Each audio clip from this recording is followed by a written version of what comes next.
Hello, everyone. We might be getting into a game. I think it might be Trigger versus Clem. Okay. Yeah, that's finally confirmed. So Trigger beat Spirit 2-1. Now he's going to face Clem. That might be very one-sided. You're the one who jumped up here. You can't yell at me if you do that.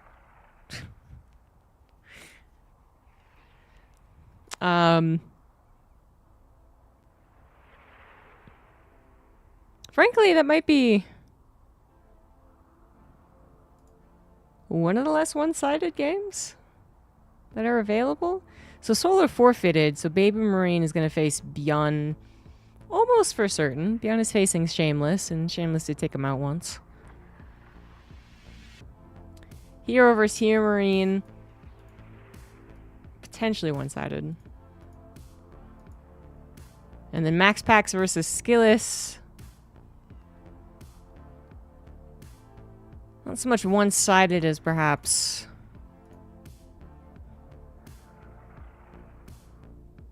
very quick. Maybe that wouldn't be a bad thing. Let's see if I can jump into it.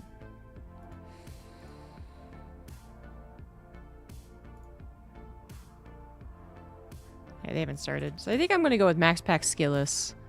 And then the winner will face probably Hero.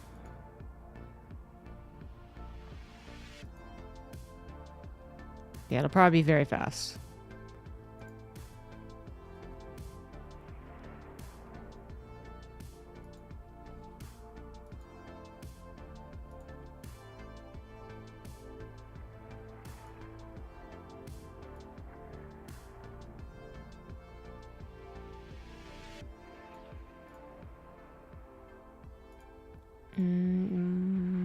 What is Indy in a lobby? What's he in a lobby for? Oh, he's a lower bracket.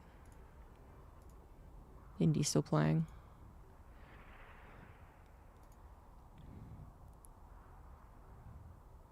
Hello. Alright, Max Pax is back from AFK, so probably doing some...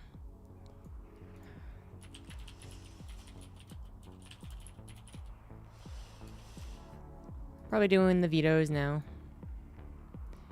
Hopefully my internet's fine. I am uploading something to Google Drive, but it doesn't seem to be impacting the stream.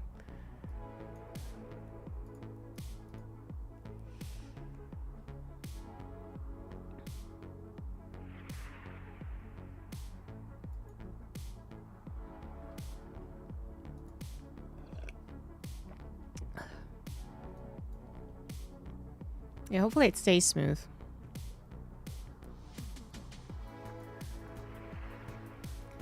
I think this is a fairly solid plan. PvP into maybe another PvP into maybe a PvT.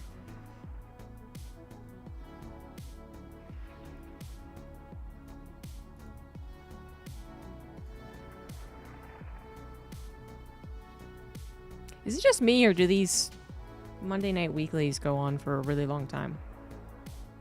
I know they've always gone on longer than I join in. And it's very much on purpose, but they seem like they're going on even longer.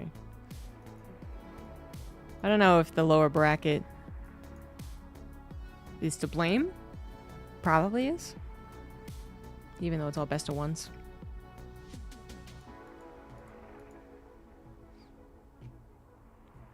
Yeah, all the weeklies being on Mondays.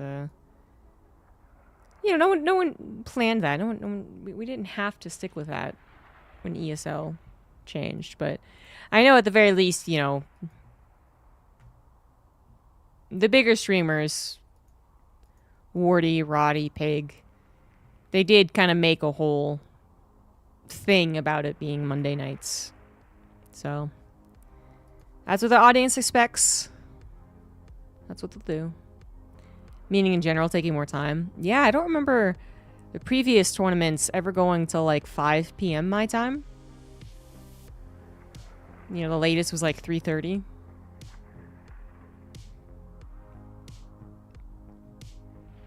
The last week it went to 5, and that was without doing the second best of 3. So we could have gone to 5:30 or even 6. It's quite late for the Europeans, isn't it?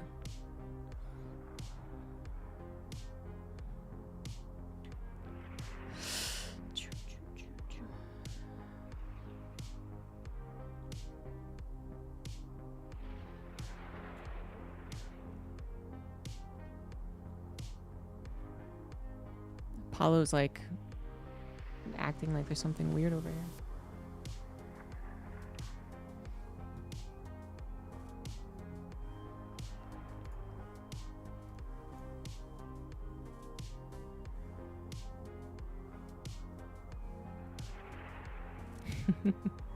Apollo's watching the camera move.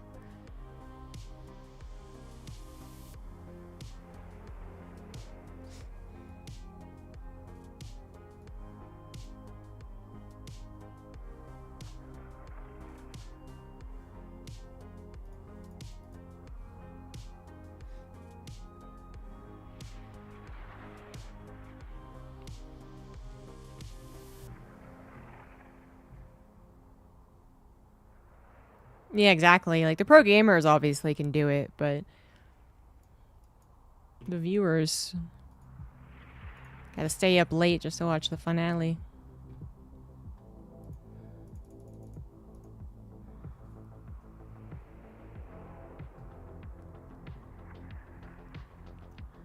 They're happy you're home, Dave Testa. They like you.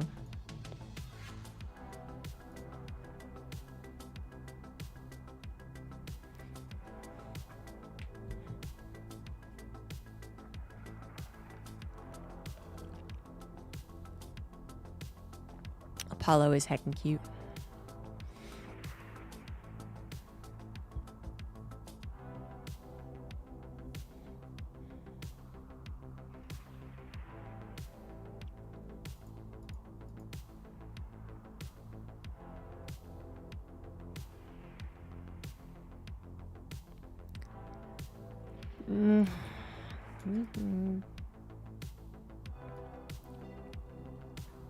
Any day now, guys. I feel like we're going to be waiting longer than the actual series will take.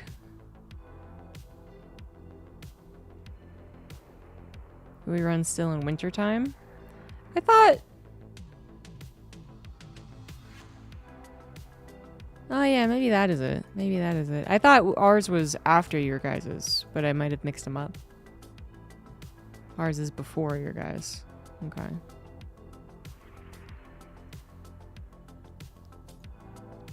I know there's like a 2-week difference.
I chose poorly.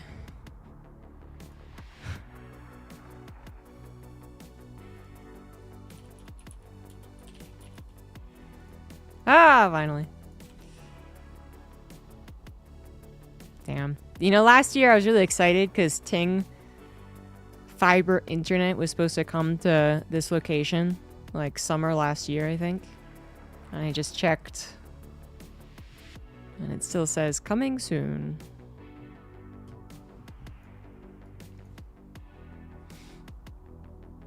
It's all part of the fun of casting open cups. Yeah. Waiting for a lobby and then not even getting in. Good times. Odysseus being blinding Poseidon's son. It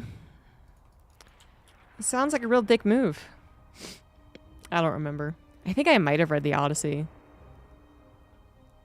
Long time ago.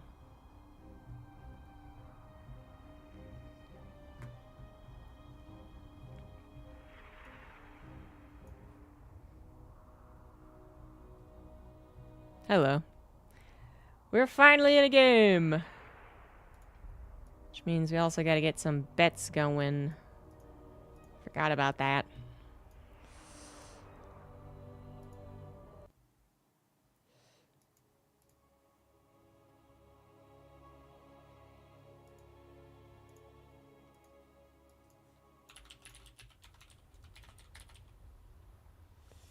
I guess we'll leave it on 10 minutes, but honestly,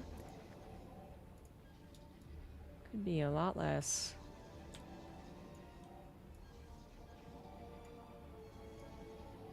PvP do be like that sometimes. We'll find out what it is like here. For the first cast of the day, it's going to be a best of 3 PvP. In the bottom left of Ultra Love, we got Max Packs. In the top right, it is Skillless. I was playing StarCraft, so need to change that. Gotta go fast when you play StarCraft. Gotta go slow when you cast StarCraft. That's how it works. Alright. So, many of you might be already putting all of your grubs on Max Packs, as he is certainly, arguably, if not inarguably, best Protoss right now. Although I think actually Hero might have upped his stats recently. So, I don't know. But anyway, you know, you could argue that he is. That much is for certain. You could argue. And as such, you would think he would win against most people, if not all people here. Well, that is sometimes true. But it is sometimes true. Not all the time. There was a time where he had like a 90% win record in PvP, but that was years ago at this point. At this point, it seems like Max Packs deflects most other Protoss with still a fairly high positive record, right? But it's not as consistent as it was 2 years ago. Maps changed. He literally got nerfed with shield battery change and void ray change a long time ago. People picked up on kind of the little tinier things they could do to try and trip him up or actually break through his defenses. And as such, Max Packs actually has not even made it to the finals, I think, for a couple of weeks at this point. Knocked out either by a Protoss or Terran, I think. I don't think he faced Solar. Solar's like the only Zerg that signs up. And Solar forfeited today, so. Anyway, we did have Max Packs' little pylon block. That can be the start of his maneuver. His shield battery rush, I guess is what you would call it. Yeah, sure. Shield battery rush, but not this time. Skillless was able to get a deny pylon on Max Packs' Nexus. That is actually quite annoying. As you can see, that is now the major difference between the two openers. They both very much plan on going for an expansion. And now Max Packs is the one that has to concede defeat in the very few minutes of the game and get a Stargate before Nexus. Now, that's not the worst thing in the world, and he's had to do it a lot of times before. But it is just a little bit of a hit to the economy. And the idea is that, well, his Stargate should get him back into a fine position. The Oracle should kill, let's say, 4 probes, or Stasis Trap 8 of them, and the Lost Mining Time, and blah, blah, blah, blah, blah. But it doesn't always happen that way, although with Max Packs it does seem to happen often. So right now, that is the most important thing for Skillless. In order to keep this lead of 5 workers, which actually might grow a little bit, because, you know, there's still not 2 probes being produced by Max Packs, he's going to have to make sure that the Oracles don't do any damage. Max Packs is going to send everything at him to try and find some alternative ways to do damage, and that already seems to be doing something at the very least. Max Packs breaking through the would-be wall to interact in the natural, and then the Oracle in the main, getting that Stasis Trap. Only 3 probes, though. That's not a whole lot of Lost Mining Time, and the Oracle is going to take about half health damage on its hull. That's actually pretty considerable. Right now, Max Packs' plan, little 1-2, not working out as good as it looked. As, he did break up into that natural, but didn't last very long. Skillless very much choosing the right thing to do here, which is to grab 2 shield batteries pretty quickly, and then probably consistently warp in He was probably consistently building from the gateway before it was a warp gate and then actually warped in a decent amount of times, which does mean that he might be missing the gas to get Blink immediately. That could literally be the reason that he has delayed Blink in order to ensure his lead in probes, which is probably worth it, but then it does mean he's not going to have a lead in Blink like I suppose he could have had. It would not have been a very big lead, but still, as MaxPax does grab only one Oracle? No, he did grab 2. Okay, so he grabbed 2 and still is able to get even a little ahead on that Blink. So that's the major difference right now, but, you know, that's the difference as far as what's good for MaxPax. But unfortunately for MaxPax, didn't find a whole lot of damage with the Oracles. He is still behind by 4 workers, and that's only catching up because Skillous is currently saturated, so he's not building any more probes. So in that ideal saturation, Skillous certainly has beat MaxPax. Double Oracle finally getting some more damage, though. 3 more probes do go down, almost evening things up. And now is the question of whether or not Skillous tries to use these excess minerals to go for a third Nexus, which is exactly what he's doing, so that's the question answered. Or to go for a, potentially aggressive tactic on his own. Most likely in his position, right, he's going to try and continue being the defender and continue trying to gain these leads. But for MaxPax, again, the aggressor initially with harassment and oracles trying to even up that work account, but then potentially even going after the third nexus of his opponent. And MaxPax did get a proxy gateway. I mean, that's obviously going to give him some leverage. It's not that close to the base, is the good news for Skillous. But it still might be a surprise. I mean, it shouldn't be that much of a surprise, but it still could, it still could overwhelm Skillous if he's not careful. Blink is not done for our red Protoss after all, still 10 seconds on that one, so that would have been the timing there for MaxPax to take an advantage, but already lost out. Trying to go after the pylon. The shield battery is there to cover it. Need be. More stalkers coming in. MaxPax just pumping out stalkers. Still has 2 oracles as well. And Skillous has yet to invest equal amounts in the army, but he is getting there. An Immortal is on the way for Skillous, and if it actually pops out, it would be a godsend. That would be easy peasy defense, hopefully. I guess the other issue is actually getting it over to the third nexus, but at least he has the Robo, and he has the Forge, so Skillous is going to be coming out pretty far ahead in technology and composition if he is able to survive this particular moment in time, but losing 7 probes isn't exactly surviving. 8, 9, even maybe 10. Yep, 10's done, and 2 oracles are allowed to flee. So Skillous now behind by almost 10 workers. That faster third nexus not really doing a whole lot at the point. It was only like 15 seconds faster than MaxPax, who, yes, was contributing more to trying to be aggressive, but the thing that he cut was the Robo and the Forge. So he was able to get the third nexus, he was able to produce probes, and he was able to produce army, but at the cost of some technology.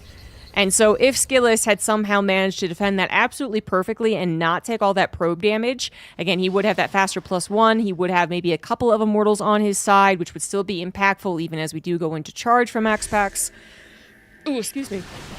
And obviously he'd be totally fine in the economy as opposed to dipping down below.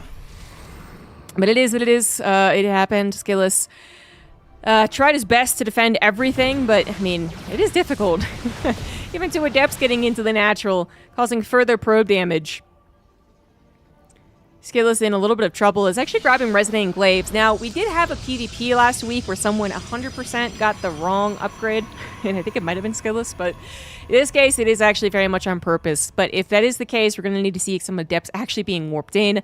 We're about to have a gateway surge, so that's maybe we're going to see all the Adepts, and it is going to be, let's call it a dedicated attack off 3 bases. MaxPax going very much into the not mass expansion, but harassment, control of the map, and then expanding behind it so that eventually, although his army might be a little bit weaker thanks to some upgrade deficits, it might just overwhelm in numbers, actually.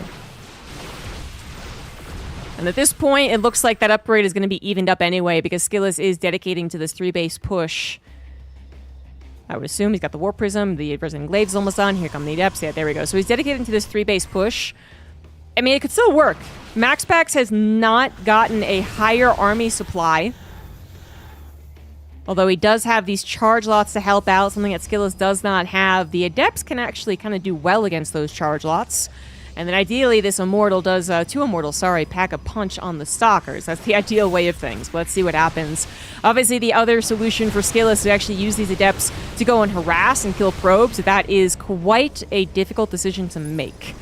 If you do that, you lose that frontline buffer. The Zealots get on top of all your Stalkers, on your Immortals, and it's not pretty. So the Adepts, you know, they really don't want to go for the kind of desperation move, trying to get into the main natural and third, because that would take away the power of the attack, and it would just turn into a probe killing machine, which might lose him the actual battles. But it's something that if he's not able to break through right now, if he's not winning the battle, then the Adepts might have to go and try and at least kill probes. We did have the 7X core targeted. MaxPax is paying attention, however, so it's already halfway done. He does want more Stalkers, but worst case scenario, he does warp in charge lots. That's not too bad, unless those Zealots get dragged into the fight. Two of them getting obliterated before really being able to help. This is Skillus's chance to win the game here. The Adepts are taking care of the Zealots as they should. Warp Prism is taken out, however, and the Immortals not yet targeting the Stalkers. There they go now, ripping them to pieces. Skillus is building the Warp Prism. He's trying to warp in back at home. Now the Adepts going to go for the main base, perhaps as they realize their time is up on the low ground. That's exactly what happened. 17 probes have already gone down. Skillus, keep in mind, might be giving up his entire army to do this. This is still a real gamble on the side of Skillus. MaxPax might be down in workers, now considerably so, but remember, he does have 4 Nexus, and he might have the stronger army. Right now, we're seeing that in effect. Skillus's army supply finally starting to dip down. His Adepts basically suicidal, right? Like, he can save them, and it looks like he will, because he's starting to realize I really don't have any army. But keep in mind how bad Adepts are going to be as the game goes on. Particularly when they're not a part of just like a one-punch machine. If they're trying to be clever as the game goes on, they're going to go into a brick wall oftentimes. And so these Adepts, they did their job for the first battle. They did their job as far as killing the probes, but as the game continues, MaxPax is going to build up a stronger army. And more to the point, he's going to try and build up some of his technology. So again, upgrades completely even. Skills number 1 over into that +2. MaxPax is going to try and add an Archon, something to really take care of these Adepts. And if he can get there, that would be a beautiful solution, but it looks like he's not going to have time to get there. Skillus already on the attack, has built up the army. It is all Adepts, though, but we're going to have this really weird thing where Stalkers and Adepts don't really kill each other that quickly. It's more about the Stalkers and the Immortal focus firing down. MaxPax is increasingly weak in Stalkers, and it does look like Skillus has done enough damage. It looks like MaxPax has not been able to withstand the attack. The 3-base attack has worked out for Skillus, and MaxPax not going to have 4 bases anymore. Back down to 3 as Skillus takes his 4th, realizing the game will go on in his favor, at the very least, if not just literally end here in his favor. Another 7X core is going to go down, and only now does MaxPax get to add in a Templar Archives Archon. Just one of them, too. It's just not that impressive. Unfortunately, that one Archon might not build a big difference. Energy recharge on MaxPax's last surviving shield battery, but more Adepts did warp in as the Warp Prism was not shot down. And Skillus will take game number 1. That worked out. That did work out for Skillus. It was a good timing to do that. MaxPax had not been rewarded from the 4th base as of yet. It had really just finished and gotten some probes on it. MaxPax had dedicated a lot more to probe production as well, so it wasn't just that he was killing Skillus's probes, he was also building additional probes to saturate all 4 bases. And the timing worked out really well for Skillus. You know, if he has to waffle a little bit more between that natural and 3rd base, another warping of Stalkers could have made a big difference. If there was some type of block on the Adepts going into the main, that might have limited Skillus's options. And even perhaps had he gone into a Templar Archives even faster if he had thought about it. If he could afford it, I'm not sure which one was the problem, but if he had been able to warp in, let's say, 2 Archons before the final attack with a shield battery on their back, that would have been a huge difference. Huge difference to the majority Adept attack that was the follow-up.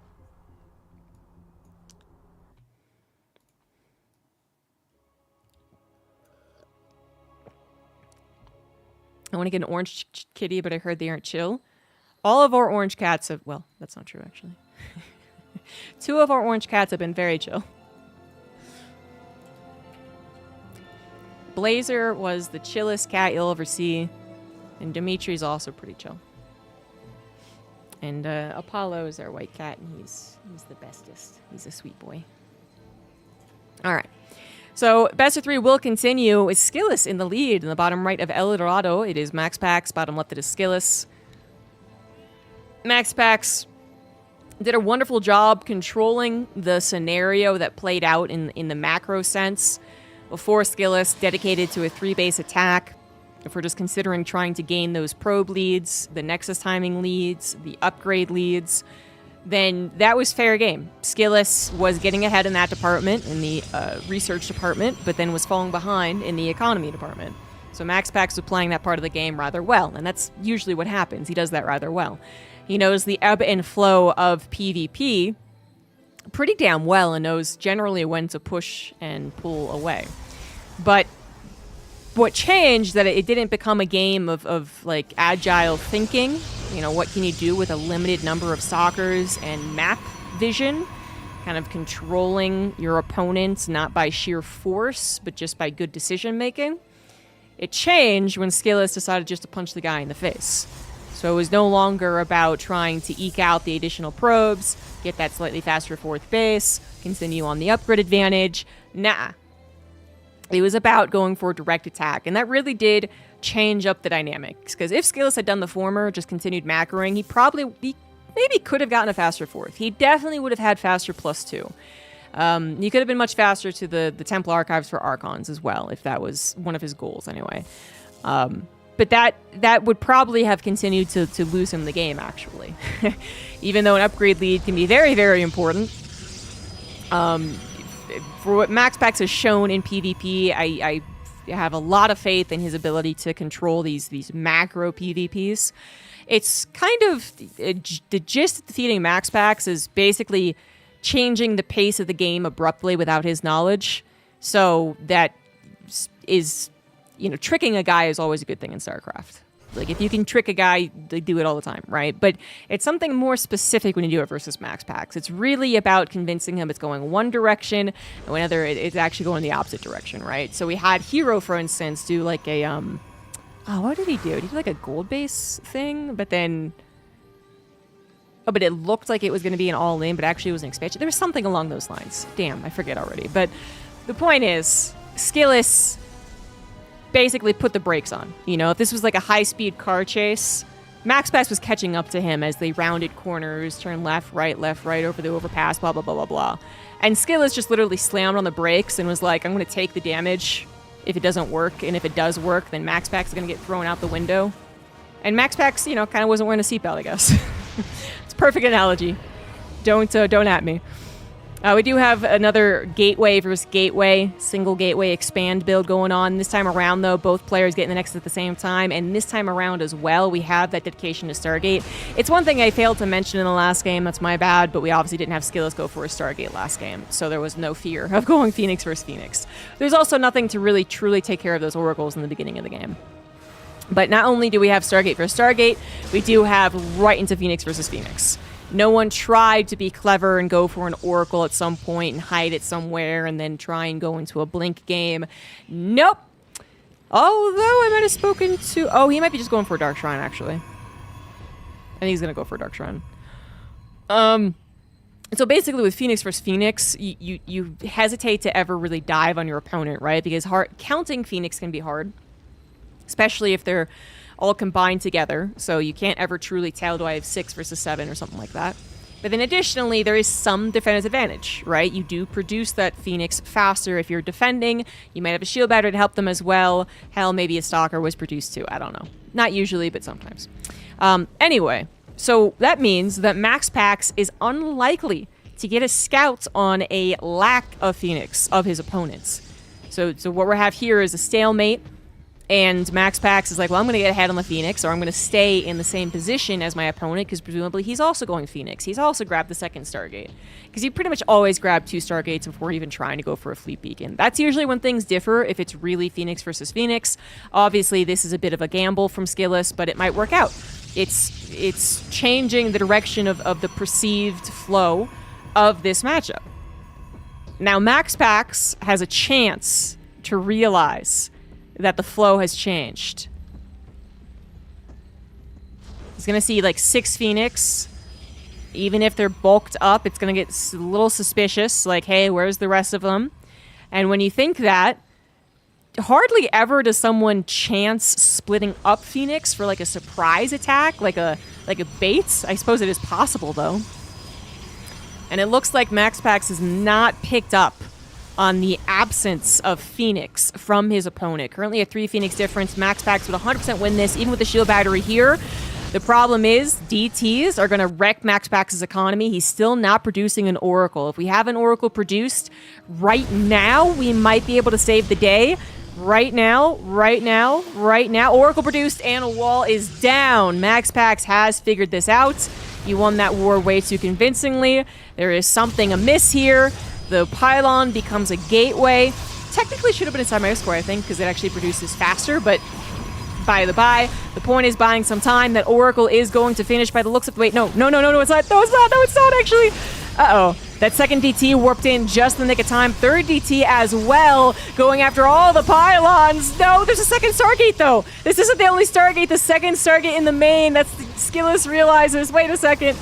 There could be a second Oracle being produced. It's exactly what it is, but he's warping so many DTs. He's got a Hail Mary going on right now. He realizes the Oracle will pop out with energy recharge available for Protoss 2. I guess that actually does help you against DT play. So you can't just rely on the Oracle running out of energy like he used to. So instead of doing that, which would have been a mistake, he morphs them into Archons and is out going after the probes. Now this still puts Skillous in a really weird position, because he would lose... Yeah, I was going to say he loses the Phoenix War. There's no rebuilding the Phoenix War at this point. But I don't know. This might work. 2 Archons, I think, defeat a Void Ray. They don't have a shield battery to help out. That was the only question mark, was if the shield battery was going to help out. So they definitely beat 1 Void Ray. Will they beat 2? Plus 2 Oracles? I don't know. Third Archon coming in. First Archon's killed. Fourth Archon coming in. And that 4 Archon might be too much. Phoenix can't lift Archons. Phoenix looking awfully useless in the sky. They've already massacred so many probes. That's all they're good at doing. Meanwhile, MaxPax is trying to get something that actually kills Archons. And he can't. And he's getting worse at it as well because he's not mining, so he can't produce. I think Skillous has done it. They got a recall, desperately trying to get money, but another Archon has joined in. That's it, man. Skillous is going to 2-0 him. These Void Rays, I get, like, they have slightly bigger range, don't they? Yeah, they do. Yeah, for sure. But but their acceleration as they move back, that's the ticket. That's the trick here. Shield battery is a must-have. Another Void Ray joins in. I guess this game isn't quite over yet, but MaxPax is now down by about 20 workers. The Phoenix have to go and do more damage, and they definitely can. I mean, yeah, there we go. Oracle's also doing more damage. Archon's actually recalled as they realized they were losing that battle. The Void Ray Micro, but the Oracle was used to go for harassment, so now it's out of place, and recall is on cooldown thanks to the probes. 1 DT manages to sneak in. Gonna find as many probes as possible. So far, not that many. A cannon desperately put down on the backside of the gases did give that little bit of sight. Here comes the revelation, and it looks like the DT play is not going to work anymore. But God, I have no idea what this game is going to look like. Archons now can be split 2 to a Nexus, and that would safeguard the probes. A third base was taken a little bit sneaky. I say a little bit because that pylon absolutely 100% sees the probes moving. All MaxPax has to do is look at the mini-map, and that's exactly what he's done. He knows about the secret base, and he can go harass that as well. But 2 more Archons being made. Skillous has protected all 3 mineral lines. If you dive with the Phoenix on these, you're just going to lose a couple. That's the trade-off. Is it worth the probes that you kill? Probably not. Well, in this case, it was. Nice little distraction with the Void Rays. Went after the pylon to drag the Archons away, so 3 more probes. I mean, we are talking about whatever possible MaxPax can get. Like, he needs every little tiny thing. Because this game will eventually move on from the clusterfuck that it was. And I gotta say, Mass Void Ray actually is not a good strategy in pro gaming, okay? I know there's someone out there who's coming back to watching StarCraft 2 from 2010, and you're like, wow, the void rays don't have to charge up anymore on rocks? That's amazing. But they're still good, right? And it's like, well, nicely done. Stasis Trap's a wonderful maneuver.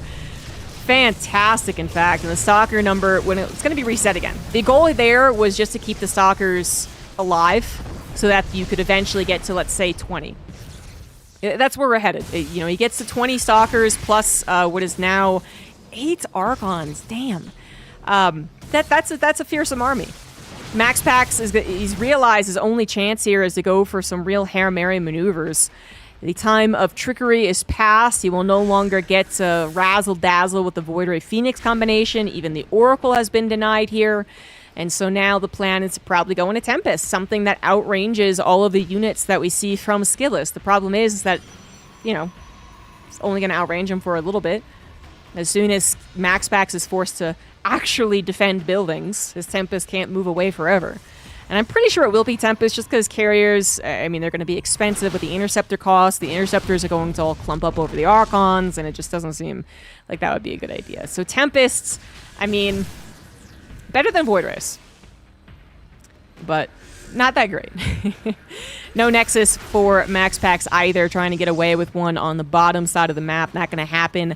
You do have an entryway created thanks to some probe mining, and it does feel like it's a matter of time. An investment into Flux Veins is kind of interesting, just because I really feel like the time of the Void Ray is over, but Max Pax definitely knows more than me, so I don't know. I feel like this is gonna just cause them to bulk up even more, right? But the goal here is that you get them to flower like you would a Phoenix, but you get to shoot like one unit at a time. So one Archon at a time, I guess. And then the Stalkers, if they do blink forward to try and take down those Void Rays, they will be obliterated, to be fair. But the micro is on a knife's edge. The micro of Max Pax would be brilliant. It could save the day. Wonderful. I guess he's choosing the right stuff. Sure. Or he could go after one Archon, clump up his Void Rays, and then accidentally get in a range of 2 more Archons. And that's just going to obliterate the Void Rays so fast. That's the trick right now. That is the trick. For Max Pax. Max Pax is all about trickery right now. He does not have a standard composition. This is not a good situation for Max Pax. Down 50 supply. For Skillous, he's really veering this back on track. He has taken hold of the car wheel and is trying to get back on track. So that's not entirely based on Archons, although more Archons is generally good. That could also just be more economy, so you can replace the Archons. That could still be a tremendous number of Stalkers, so we can run around the map with them and take down expansions, what have you.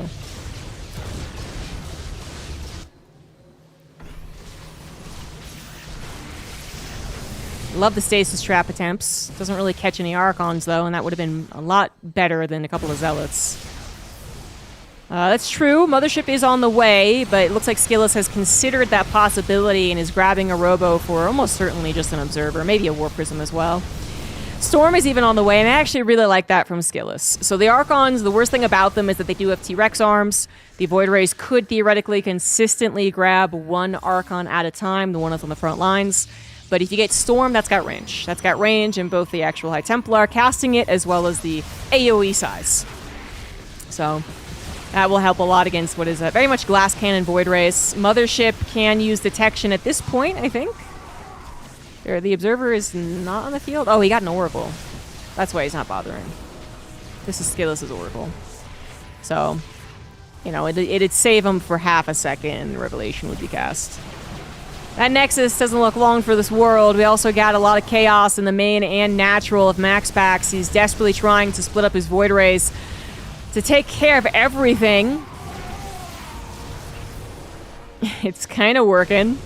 10 probes did go down, but it's not like Max Pax has a lot of minerals to saturate. It's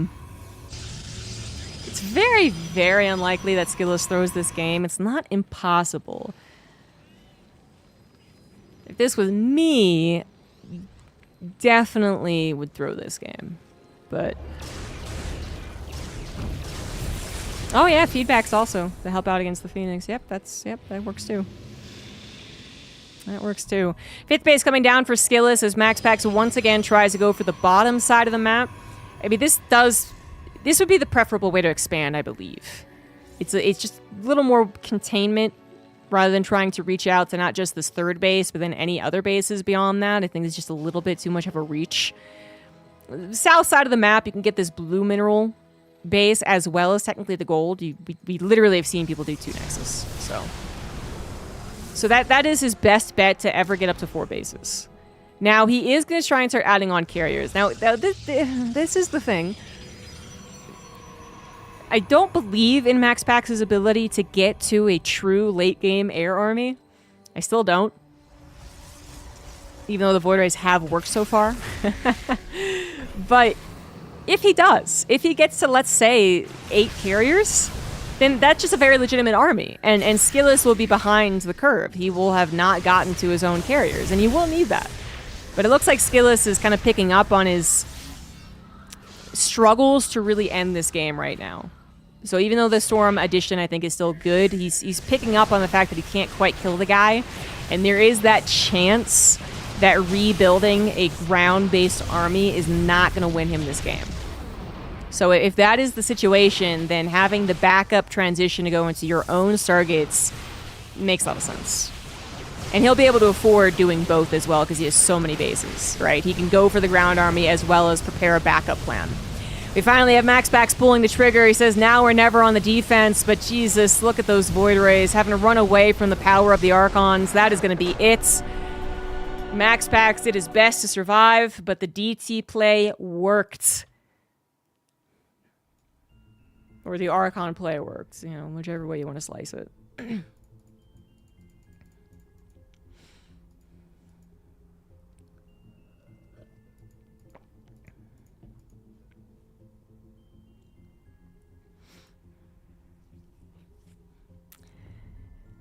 And that did not go exactly how I expected. Not that I didn't think Skilless would win, more so that I thought they'd be very quick games. And they were, it was a 2-0, but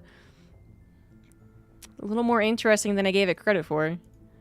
So that means that MaxPax will have to fall to the lower bracket. Skilless moves on to face Hero. Let's head over to the Americas server for that. Who won? Skilless won.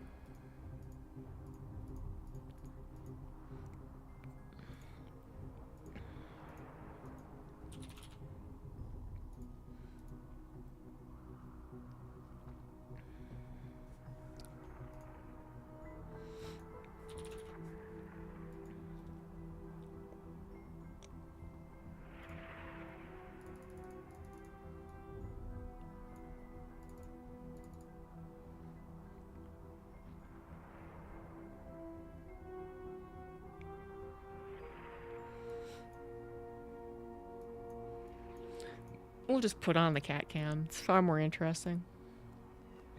Far cuter than I am.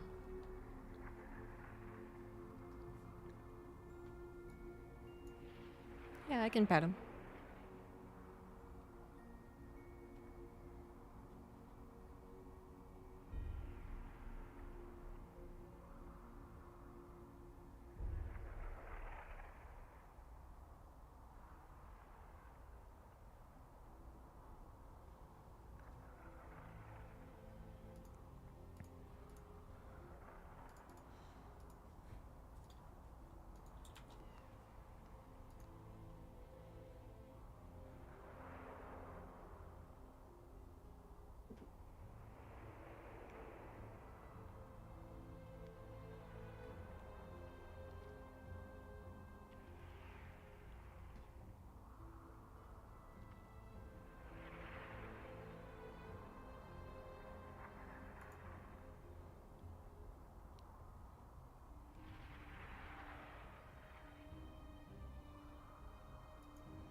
Hey, Zig Zig.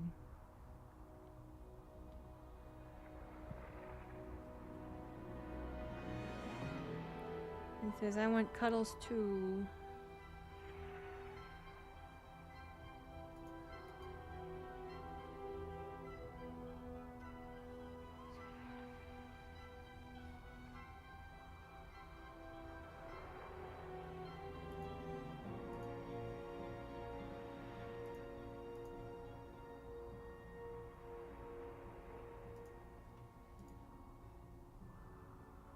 Well, you know, I do try to time out the ads between the main content of the stream, which is usually the games. But, you know, there's an argument that the main content is the cat.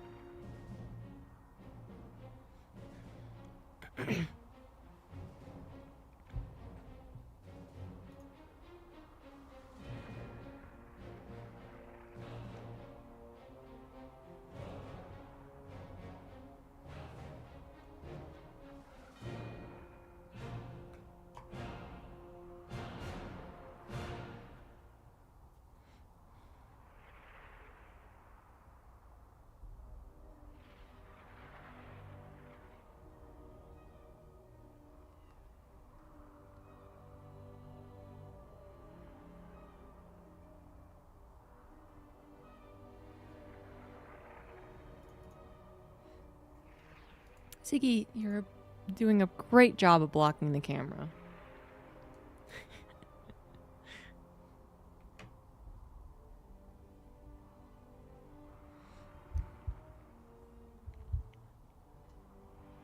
Come on.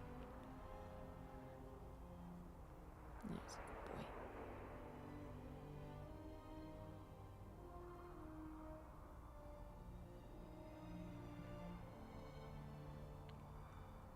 Just get on the lap. Why are you being weird? Warning. Philanthropist programs detected. Hey, thanks, Mike, for giving that sub. To the cat lover.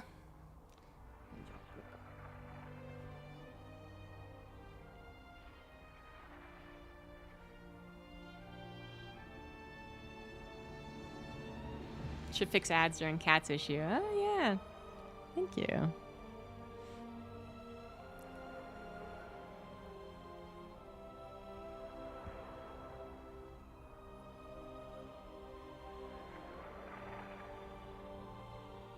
I've got 2 hands and 2 cats.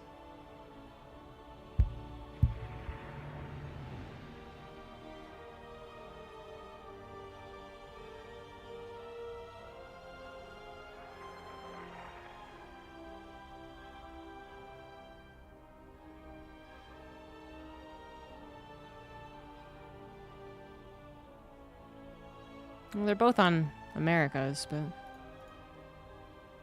taking their time. They changed Clem's race color to Protoss because he's guaranteed to face a Terran.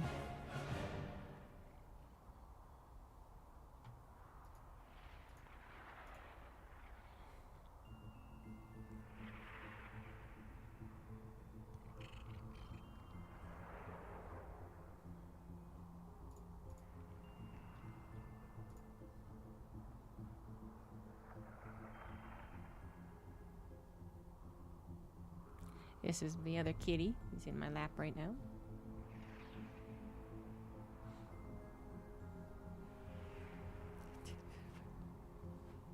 It's a lot of cat hair.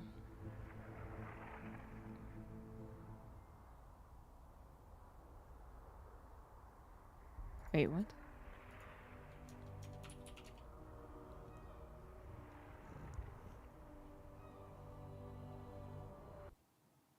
Oh, Roddy is in the lobby.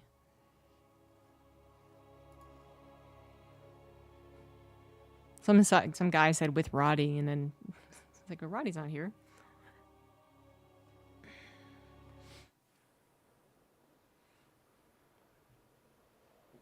Tommy's favorite color, cat hair. Well, I have many different colored cats. Another PvP best of 3. This time in the top right of Hellscape, we do have Hero. And on the bottom left, it is Skillus.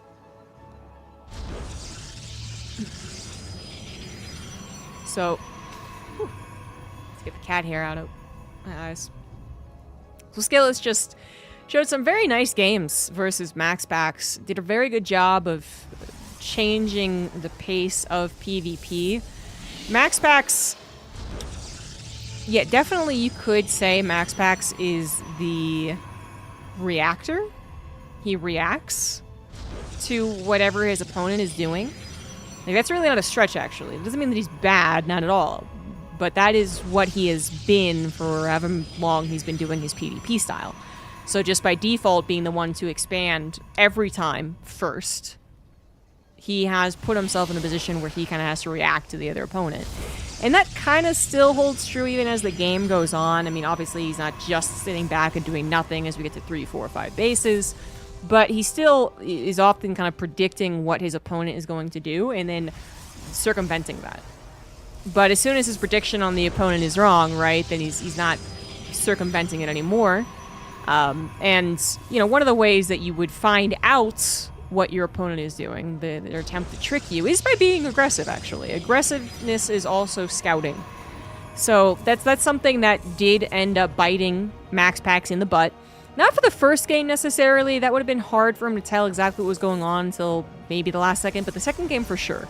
He didn't go and be aggressive with the Phoenix for logical reasons. I'm not calling him too passive. He plays very well, but for many reasons, he did not get a scout fast enough in Game 2, and he was surprised by the Dark Shrine. I'm bringing this up not just because Skillus displayed mastery over MaxPax's style, but because he now faces someone who is completely different. Hero is the guy who dictates the matchup, in almost all the matchups, actually. So even when it was seen as where you're supposed to be more defensive and reactive, like we used to consider old school PvZ, metas here and there anyway, he came in after military and was like, no, I'm going to take control of this. I'm going to put the Zerg on a leash and they're going to follow me. So in PvP, it's always been pretty much the situation that Hero has been aggressive. I think even if he must have played Heartless One PvP. Yeah, because I think it's actually when he won versus SOS, or he lost versus SOS, actually. Regardless. Heartless Worm PvP was some of the lamest shit you ever see. It was really boring. And I think Hero then was still actually kind of aggressive. So this is the type of character that he is. So Skillus is not going to get away with those types of subverting expectations kind of play that he was doing versus MaxPax. Because as soon as Skillus tries to be clever, they get into a Phoenix versus Phoenix battle, which I doubt will happen here, but let's say it. And he tries to go for the Dark Shrine. Hero will be weirdly aggressive. He would have gotten his first 4 Phoenix into the natural and been like, wait a second, something's off here. And probably would have picked up on it a little bit sooner. And again, I'm not saying that would be the right thing to do, because being aggressive with Phoenix is a gamble, but it's just Hero is kind of a gambler. Now, he has changed up his PvP to not only be super aggressive one-base stuff. As we can see here, both players going for a natural, but not the quickest natural. Just a typical 2-gate into natural. But I would still put it more on Hero to be the aggressor. And Skillus should know this too. So Skillus is not going to be surprised. He might need a little reminder, like, oh yeah, okay, this guy's going to play a little different, but he should know.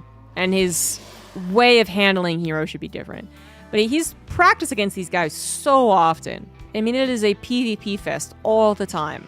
And Skillus is one of the players who does regularly make it to at least the round of 8, if not the round of 4. Not so much the finals, but he does regularly make it to the round of 8, which means he's regularly playing against back-to-back, like MaxPax, Hero, then Trigger, then Geralt, and whoever else, right? Unfortunately, as I said, he was probably be prepared for the aggressiveness. He does get a little surprised right there. Very unfortunate timing for Skillus as well, because his Immortal just pops out, but he's already lost the sentries that would provide force fields that would be very helpful. He loses the Pylon as well, which kind of resets that shield battery defense. And even the Nexus is in a little bit of trouble. It's a very healthy Nexus, however. You would think these units wouldn't do the trick, but I am getting a little worried. It wouldn't be quite game over if Skillus lost this Nexus, but it would be very sad. Yep, Hero's force fields trying to push that Immortal out of the equation. There we go, finally happens. Now can tackle the Stalkers individually. And once the Immortal is the only thing left, then this army could maybe beat it. Or it could just go after the Nexus, which it has killed successfully. After so much damage was taken, Hero goes for the dedication Will lose a couple of units because of it, but is worth it.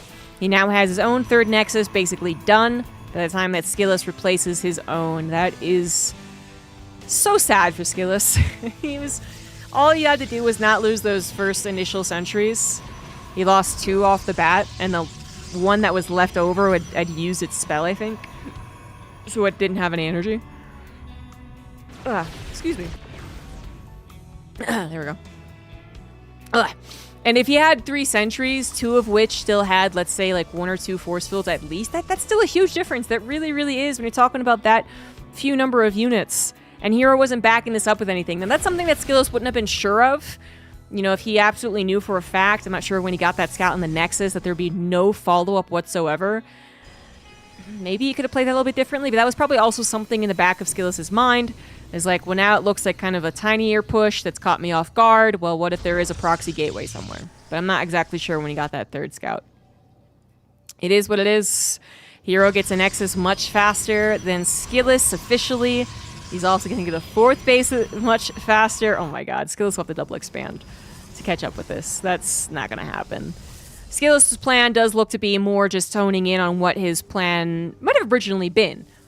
I also did not catch exactly when he started charging +2, but this might have been his plan all along. I think it's a good plan right now to go for a +2 attack timing off of 3 bases. I think that is his best plan in a game like this, especially because Hero is trying to get away with a bit of greed. Now, if Skillus was content on catching up in this game, then Hero just officially gets a faster 4th, right? And Skillus is just behind until they're both maxed out. But that is not Skillus' plan. This is actually eerily similar to the first game of Skillus Max Packs. It is a worse situation for Skillus, though. He lost an entire Nexus. He's also being scouted. Hussein Phoenix gets in here, sees no intention for a 4th base, sees a building charge Archon army, which I would say is more often going to be this kind of 1-punch +2 attack timing army, right? This used to be the only thing PvP ever was. Hero does something very interesting, though, and actually matches him. Takes the fight to his opponent. Hero goes for so many charge lots. Damn. He didn't even really go for a lot of stalkers, man. He just went on the charge lots. But you know what? He is up against 2 Archons. Shield batteries ready. Recharge could be used, I believe. Warp Prism Juggle not quite doing the trick. Warp Prism is so freaking low. There's the recharge. First heals up the Warp Prism. Now trying to heal up that Archon. The Immortal still in play as well. Now being juggled. We are losing probes. And this still isn't a great sign for Skillus. Remember, he's the one that's kind of fallen behind here. Loses an Immortal that gets dragged into the fray. More charge lots come in. Not enough time to build another Archon. Skillus does have enough gas for one, but he just can't find the time. And this might actually be it. Hero matches Skillus almost exactly, I guess. I mean, he didn't have Archons. I thought those Archons were going to be the ticket to Skillus' defense, but not enough. Damn, Hero is well, he's good at choosing his timings, isn't he? Only 3 gases. Yeah, only 3 gases. Wow. Oh, okay. All right. So I figured that Hero was doing kind of the more normal things.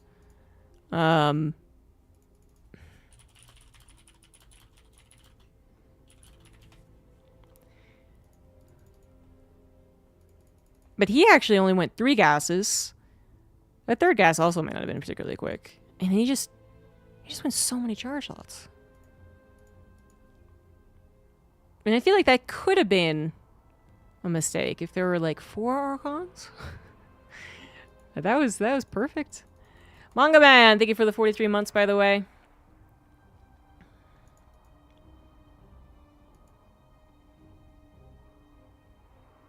That was actually more interesting than I gave credit to Hero for. I was busy thinking of how Skillus was going to make a comeback, but Hero doesn't go charge Archon. Doesn't care about the Archons. Doesn't go for a lot of stalkers before moving into charge lots. He went for like 6 or 7 stalkers. And then just goes right into charge lots. And then just like as many as he could afford. You know, that's, it worked. It definitely worked, but there are downsides to that plan. But that ended up being perfect. I was like, well, Skillous could bring this back. He could be the aggressor. He could try and go for an all-in, and then maybe Hero with just, defensive stalkers. If he had gone for majority stalkers to try and, like, control the scenario and blink and micro, and then he's pushed back into his own third, like, stalkers can look kind of desperate when they're up against a wall against Charge Archon, right? But just by being the charge lock guy and, like, getting in Skillus's face instead, I think the timing was still very important, but that was actually pretty cool. Anyways, the top right it is Hero, bottom left it is Skillous. And if Skillous had 2 more Archons, somehow, some way, with those shield batteries and a Warp Prism juggling, I think that's a bad idea from Hero. And then I don't know what happens. You know, maybe he still commits to it, and then the Archons win. But then, you know, counter-attacking from Skillous would have been difficult, because Hero probably would have then played a runaround game. Probably would have been like, oh shit, that didn't work, but let me just throw Zealots all over the map into all of your bases so you can never attack me. And that still might have favored Hero.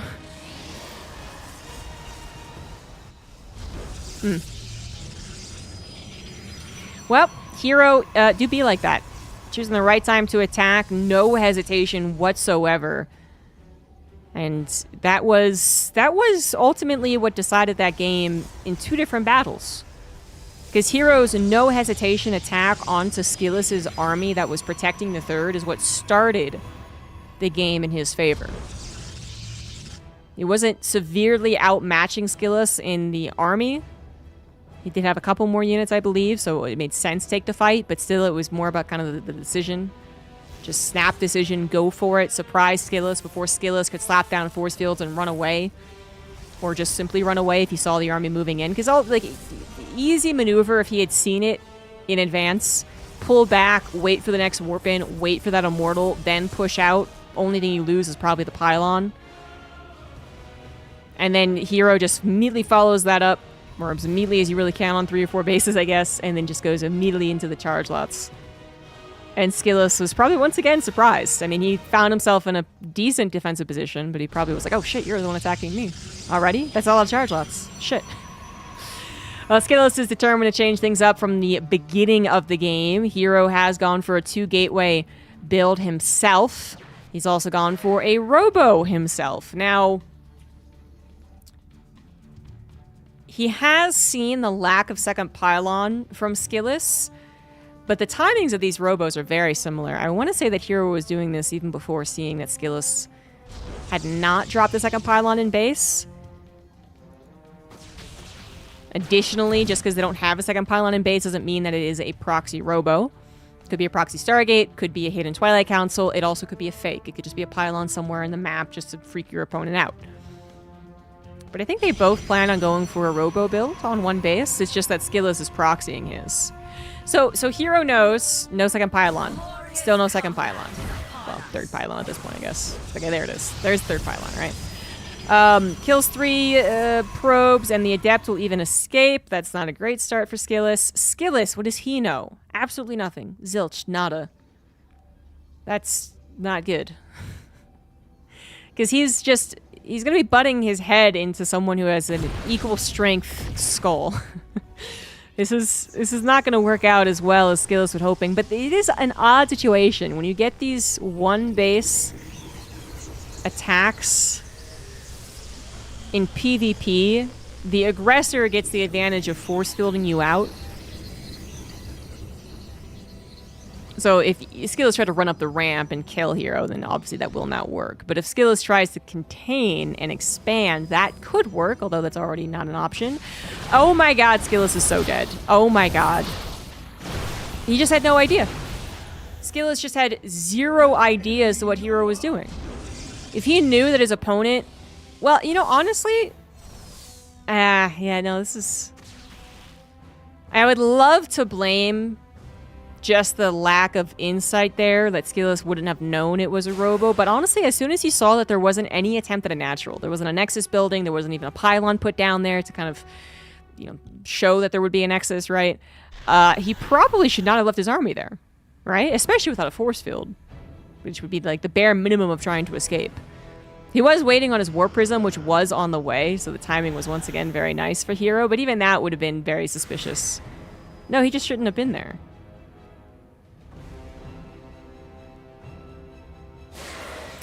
He's pretty dead now. Unfortunately, with that break out of the main for Hero, he actually will be able to get up into his opponent's main and kill him, so...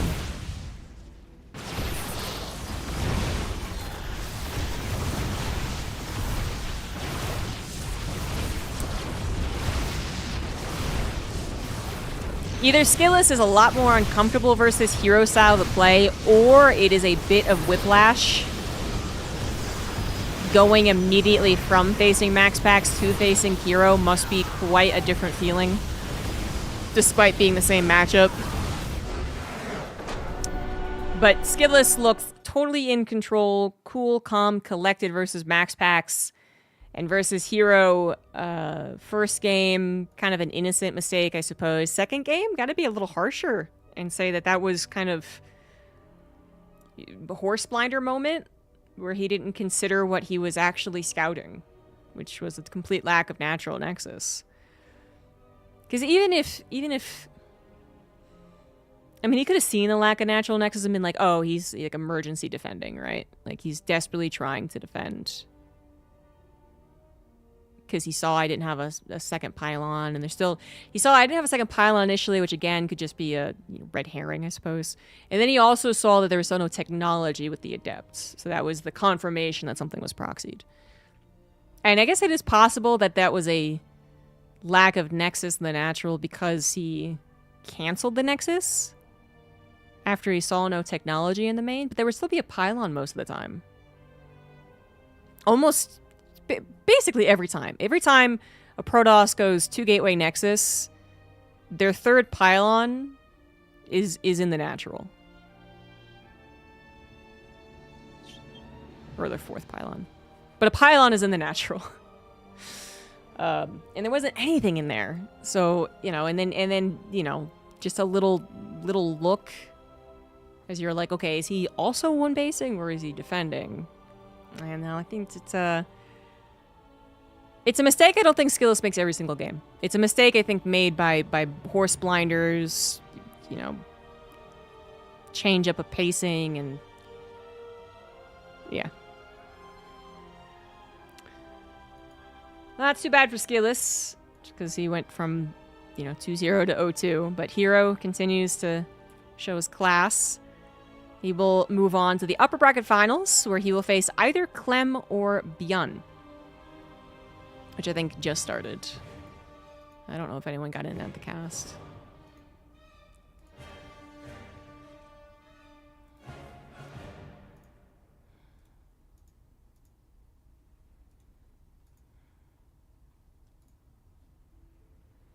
Yeah, it's only 2.5 minutes in.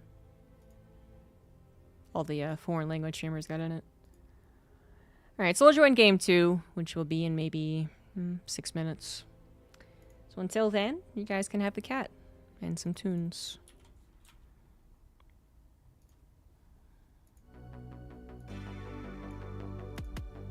Yeah, I guess that's true. We could watch Clem's point of view.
Sorry. We're about to get into game 2, so. And the winner of this faces Hero. Cat muted me. I muted myself on my hardware instead of the software. He decided to sleep in my lap, so.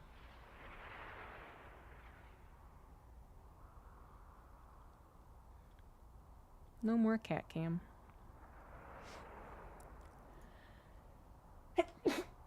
Yeah.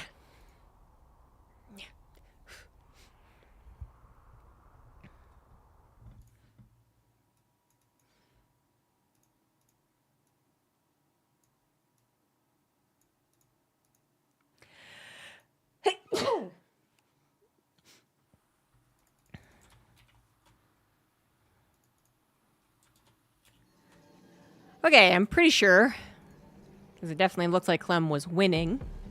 And I didn't see the exact GG timing, but pretty sure Clem is in the lead here. Bottom left it is Clem playing Protoss. Top right it is Bjorn playing Terran. Clem exclusively playing Protoss versus Terran now. They've got it in the Wikipedia. There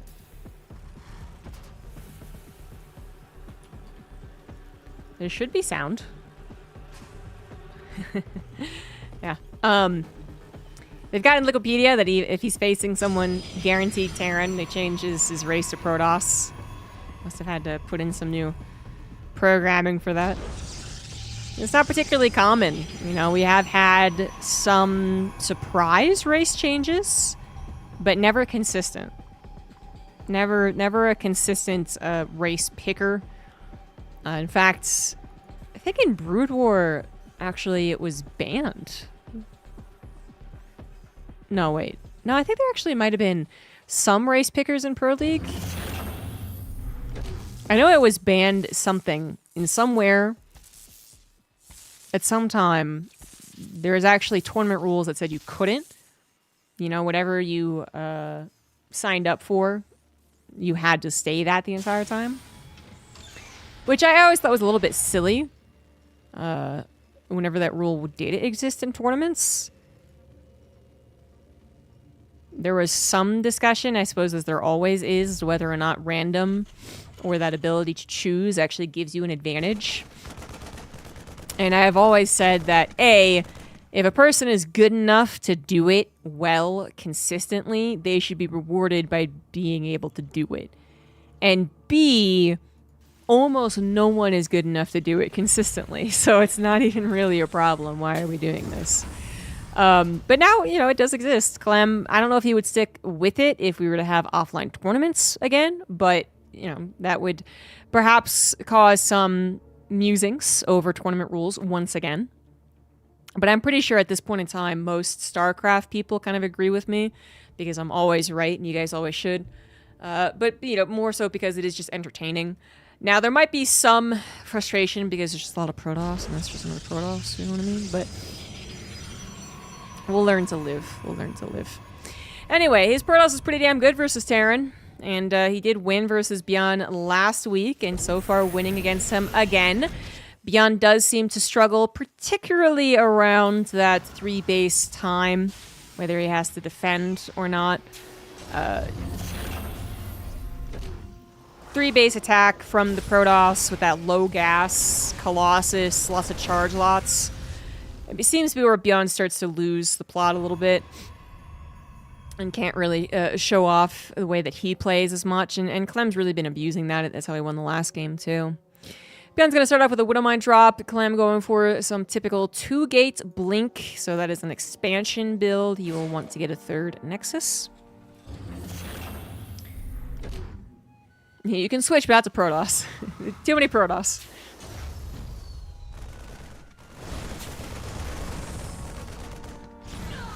Does lose the Scouting Adept, so absolutely 0 chance of seeing the Widowmine drop. It shouldn't see it anyway, but now there's 0 chance. What's actually more concerning is that there's not a chance to see if this army legitimately moves out. So whether it joins up with a medevac, as it is right now, or provides a secondary attack, so you just literally run up with the Marines and the Hellenes and the Natural, because that's unexpected. So the Protoss would just let a soccer die, right? But it is the main base attack with a full medevac, and as such, Clem is pretty well prepared for this. Like, again, not knowing if it's going to have their Marines or not, but having the wood on mine, want as many stalkers as you really can get to shut it down immediately. That would also help against any Marines addition to the drop, and this has been a real non-issue opener. The only thing I can say is that it does seem to have delayed. Yeah. Oh, yeah, there we go. Yeah, the Hellion has delayed the Nexus. Clem has had 400 minerals for a while to go ahead and build that. Should have been down even 20 seconds, 30 seconds earlier, something along those lines. So that's something, actually, yeah. The whole goal is to deflect the drop as well as possible while also ensuring the correct timing of your third. Because once you slap it down, nothing's going to kill that. You don't have to worry about it. Well, most of the time. I guess there's a possibility of a tank follow-up, but it's really just like, can I get this down on location and just not care about it anymore? And the Hellion was a bit of a dick. Didn't let that happen. Now, I do have it's a counterattack, but it's really hard to call it one, right? This didn't have a lot of potential, even with the Observer alive and well. With the SimCity, the tank, and just a non-significant number of stalkers. This is 2 gateways. Again, this is not a pressure build at all. So, Beyond still takes it very seriously. This could have been 3 gateways. And then with 3 gateways and a Warp Prism catching up to those stalkers, you would have to take it at least somewhat seriously. It's just that we know that wasn't the case. Soccer is now on just the scouting / harassing job as the second observer comes in.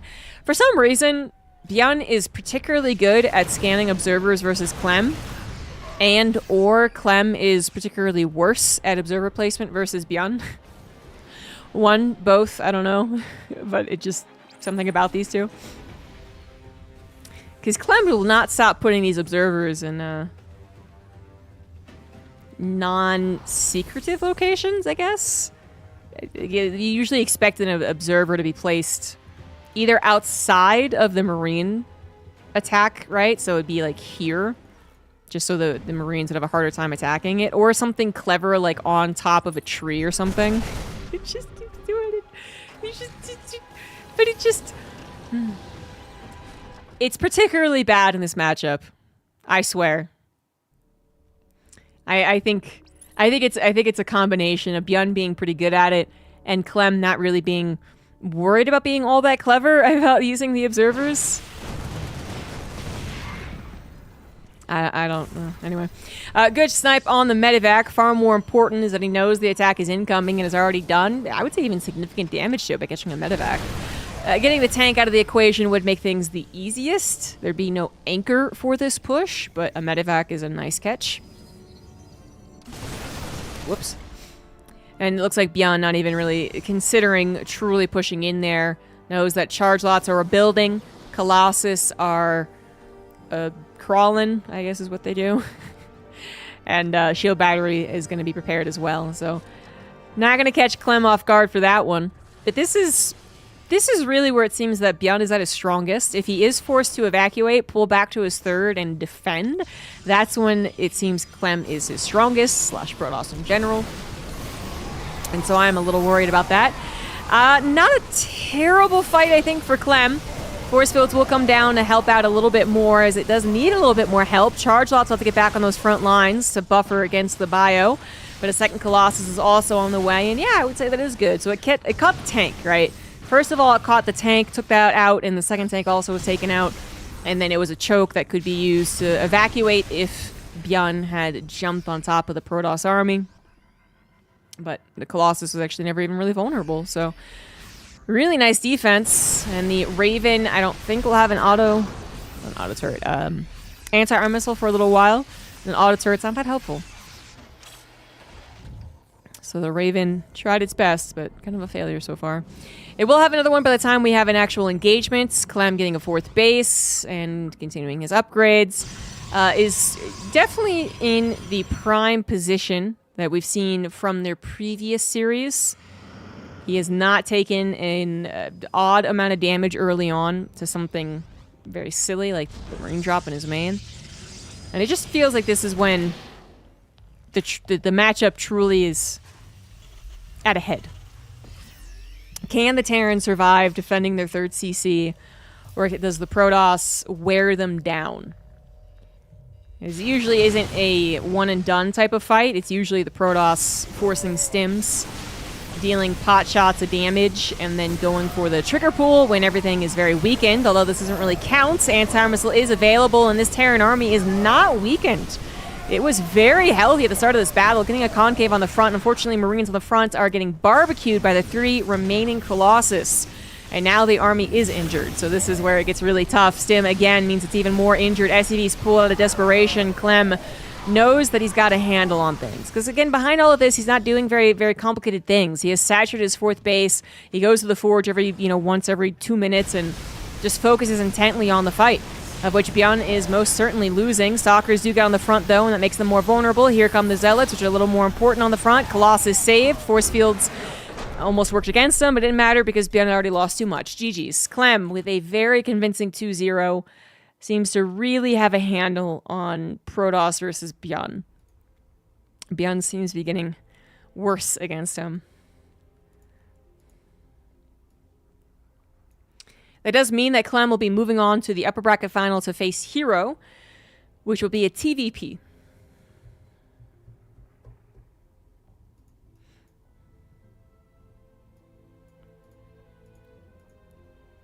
Clem here, yeah. So still on Americas.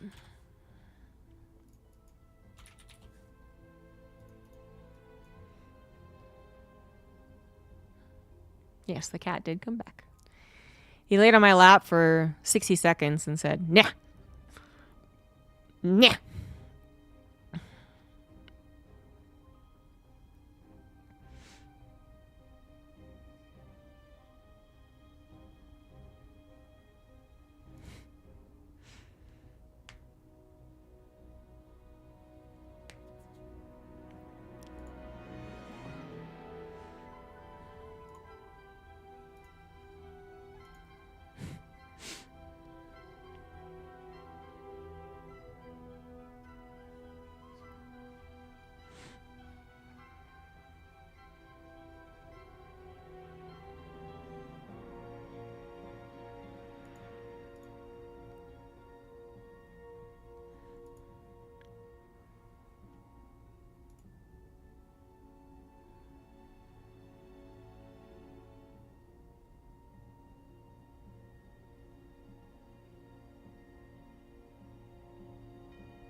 Cat cam is overpowered.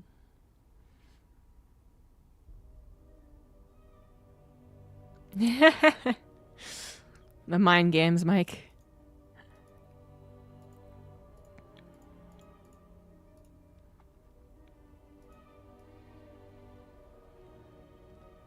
I wish I was sleeping. I've been so exhausted this last like 3 or 4 days. It's because I'm not eating enough.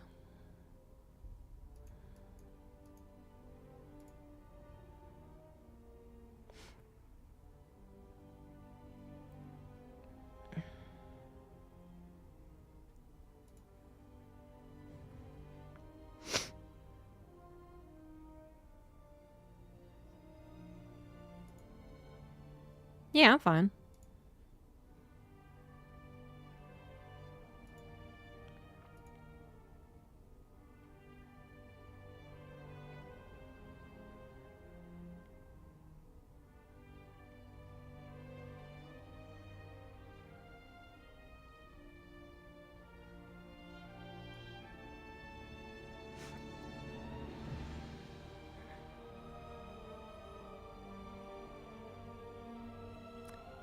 I don't know exactly why he isn't playing TVT.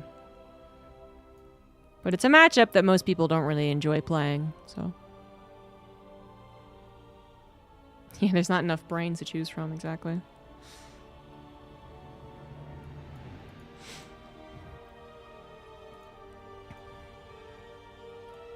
No, it's an intentional not eating a lot.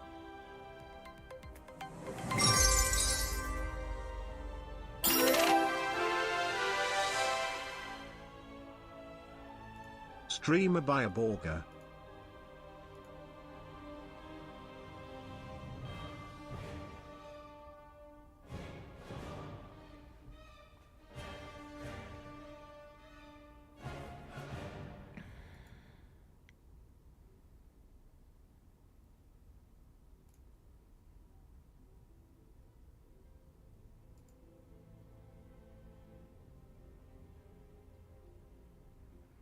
No worries.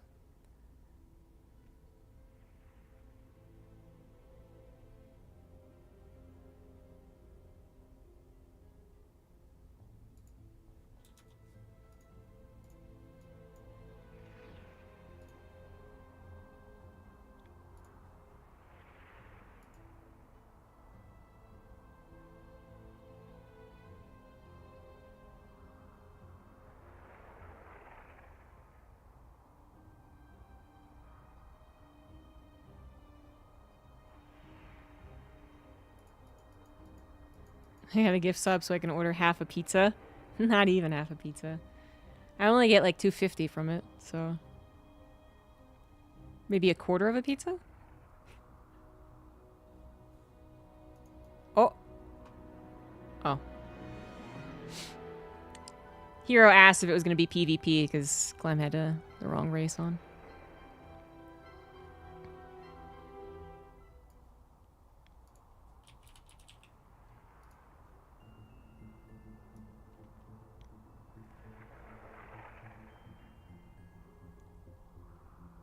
We need Zerg. Oh, Dave Testa, thank you for the $10. Did that not play? Maybe I don't have it on cats. Ah, yeah, that's what happened, I think. Okay. I'll play it again. Credits received. Thank you for your monetary support. Thank you, Dave Testa. Streamer by a Borger. Buy a burger. I don't know what I want to have to dinner. I think today I planned, butter tofu for today's dinner. It's quite good. Best of 3 winners bracket finals, so not the overall finals. And we got a losers bracket that one of these two are going to go down to perhaps come back up. But it is a PVT. In the top left, you got Hero. In the bottom right, it is Clem. Clem considered playing PvP, but decided not to.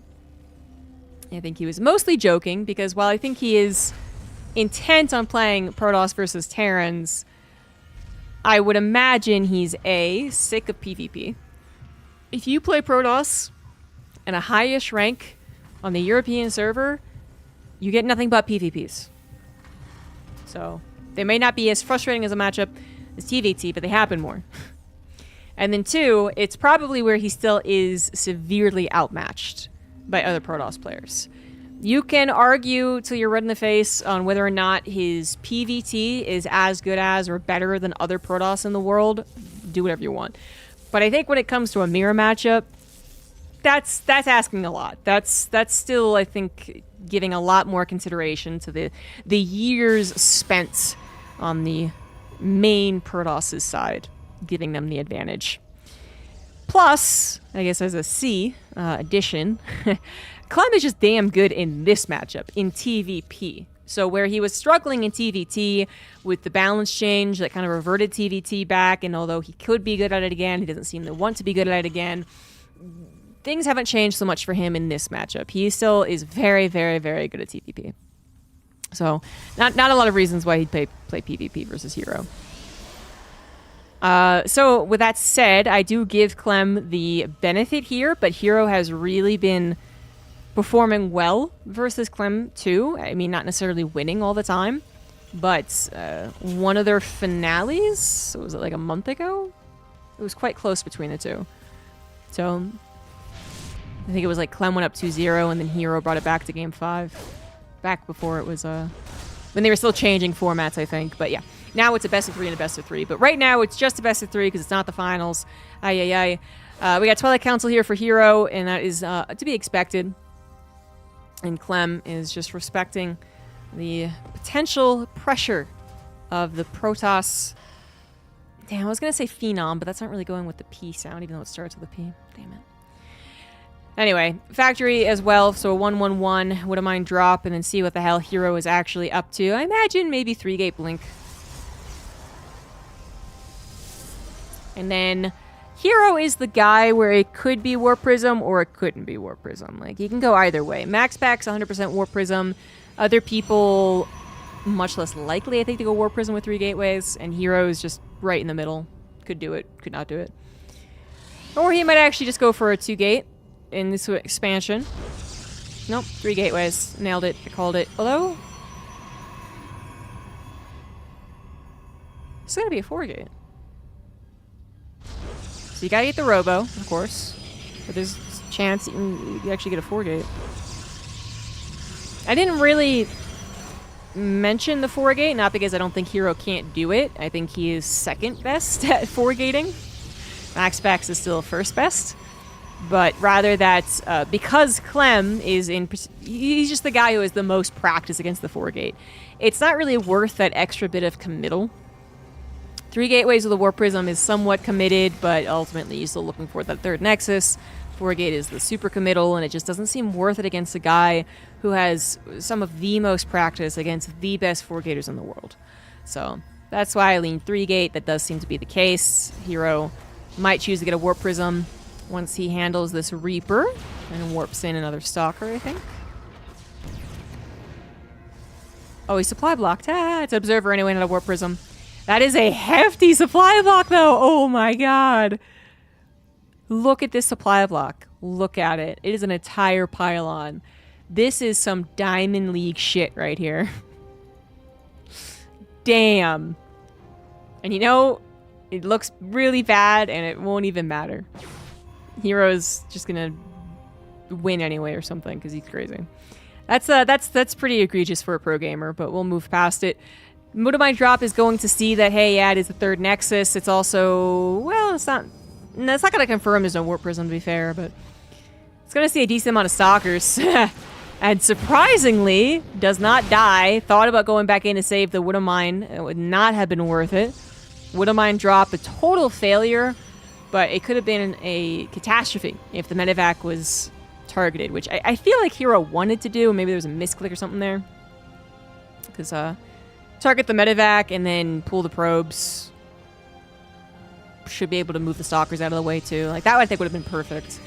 But anyway, we do have that number of Stalkers revealed, and it's a decent amount. No Warp Prism, we know that. Clem does not. Clem should be a little worried about the potential of a attack in both the natural and the main base. Over time, it'll become more evident there is no real threat here.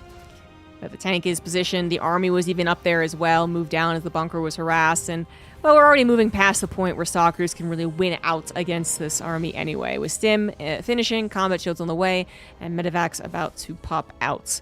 So charge and +1 on the way for Protoss with the robotics bay as well. And this is the majority of PVTs at this point. Clem did have a couple of different games, though. I mean, he went Charge Fake Phoenix. He went Storm. Hero has done some Stargate openers. But this is the majority of them, for sure. Ah, you poor Sentry. I'm not really sure why the Sentry was there.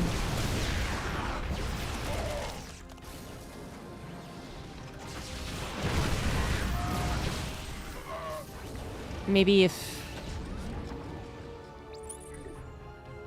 Well, I'm sure he was going to try and slice and dice the army in some super clever way, but it just seemed like a suicidal Sentry to me.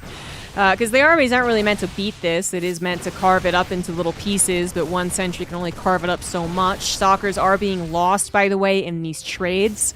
So while a Marauder died, I think, this Marauder could die as well if it was focused. 3 Stalkers now have died as well.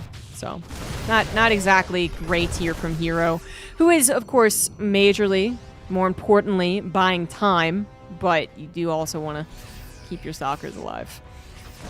I don't know if he's bought enough time, honestly. That's not a lot of Zealots. They're kind of all over the place at this point. Scan will reveal them as they collect together. And that'll mean Clem will be prepared. Widow Mines will go off and help kill a tank, to be fair, but the tanks are tanking. The Zealots spending a lot of their time killing that as opposed to going after the bio, leaving the bio intact. And that is a still decent enough Protoss army with more reinforcements on the way, although maybe not. They are dealing with a drop currently. Widow Mine's going to hit everything. 4 Widow Mines in a double drop. Didn't expect that. Hero does lose some Zealots, but that's the unit you kind of want to lose if you had to choose. It's just that 17 Zealots seems like a lot. Rather 17 Zealots than 10 Stalkers and the Colossus and all the Sentries, but 17 Zealots I feel like is a decent amount to lose there.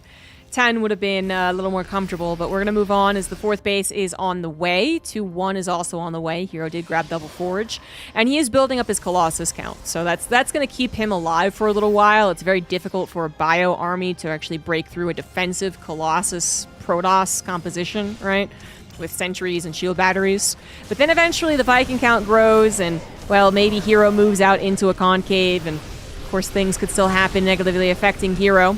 Hero, once again, supply blocked, helped out by a couple of units dying. Had a couple of his own Zealots running into Clem's 3rd to kill 6 SCVs. Not too shabby. While the distraction was up, Clem was trying to take the battle. And it looks like he is going to be chased down. He has run out of Widow Mines. So while the Zealot number is pretty high on the deaths, they at least all were successful trades, I guess. They did manage to clear out the Widow Mines. We don't have 8 Widow Mines planting a minefield right now that Hero wouldn't dare go into. There's only 2, in fact. On the defense of the 3rd, 2 more placed on the other side, now left most likely for the chance of a run-by or potential surround, so I don't mind that, but yeah, no Widow Mines mean these Zealots are just a little bit scarier. We also got an upgrade lead for the Protoss at this point. Lots of Zealots, 3 Colossus, Guardian Shield ready to go as well. Clem is the one that's on the ropes, trying to get his army into the best position possible. He's got 6 medevacs, a healthy army. His Viking count is increasing. He's about to have 6. He's also about to have equal upgrades and 2 Ghosts. These are things that I think he really does need. Right now, he's in a bit of a tricky position. The Marauder's tanking the frontline damage so far, but if the real engagement happens, then things can go to shit. If the Marines get on the front line, get barbecued, if the Zealots actually get a wraparound, all very scary things. But then Clem's upgrades finish. His Viking count gets to a point where it really does start to intimidate the Colossus, and the EMPs blanket the whole damn army. It gets better. Disruptors are now joining in, however, and that's another fear there for Clem as he is on the defensive, limited room to maneuver. Finally takes care of that observer that was giving Hero all this free information and will decide to actually go for it. Colossus left him behind, wanted to go for the snipe on that one, gets it, injures the second Colossus, decides, you know what, I might actually be able to go after this. Disruptor's not going to be in play here. Stalker's trying to take down the Vikings, but then also being taken down in turn. Did I missee that, or did the Disruptor actually hit the Stalkers? Whoopsie-daisy. It might have hit it, or it might have died before it even popped. I don't even know, but that was a little messy. Hero on the retreats. Not exactly in the correct retreating order. Clem takes advantage. 3 Ghosts, more on the way. We're just getting maxed out on a very complete-looking Terran army. Complete except for the upgrades. That is right now the major problem. Well, now that and 20 Zealots trying to enter into your natural. Good lord. Hero knows that these will take forever to clean up, or at least it should. This actually gets a lot easier, though, to clean up when they hit an EMP and Widow Mines. That's not ideal. And then, well, I hope it's really not me. Oh, but it might have been me, actually. And I hope they didn't feel it. Anyways, those Zealots are supposed to last a little bit longer and do a bit more damage to the SCVs. Now finding all of that. I was worried. We had like 15 Zealots run face first into the army, but we did split them. We did save some, and Hero did handle the attack from the drop in the main base rather well by the looks of things. Overall, worth the Zealots. As he is up to 5 bases, he'll be able to replace Zealots pretty well too. Getting into a nice little position right there with the EMP available, though not using it currently. Okay, I guess he won't need it. Paying attention elsewhere. He's chasing down the rest of the Zealots, replacing the SCVs, and he did manage to afford a 4th. It's actually really important. He got a 4th base building before those SCVs died. That's often what delays the 4th CC, and you just never get it, basically, because you're replacing the SCVs instead. Widow Mines do pop off on some of the Zealots, and frankly, there's nothing to protect the Colossus, so this is a win-win on the side of Clem. He gets the Zealots chase after him, micros against them, and then the Vikings take out the Colossus. Zealots coming on the right side, try and go for a surround, but it might be too little too late. More Zealots getting whooped in, however, might be just the ticket. Actually, Clem not paying attention by the looks of things, just lets his army be surrounded completely. I'm actually not sure what happened right there, and then he gives up. That's gonna be it. I don't know what happened, to be honest. That's, he might have lost overall, but he did let his army just sit there.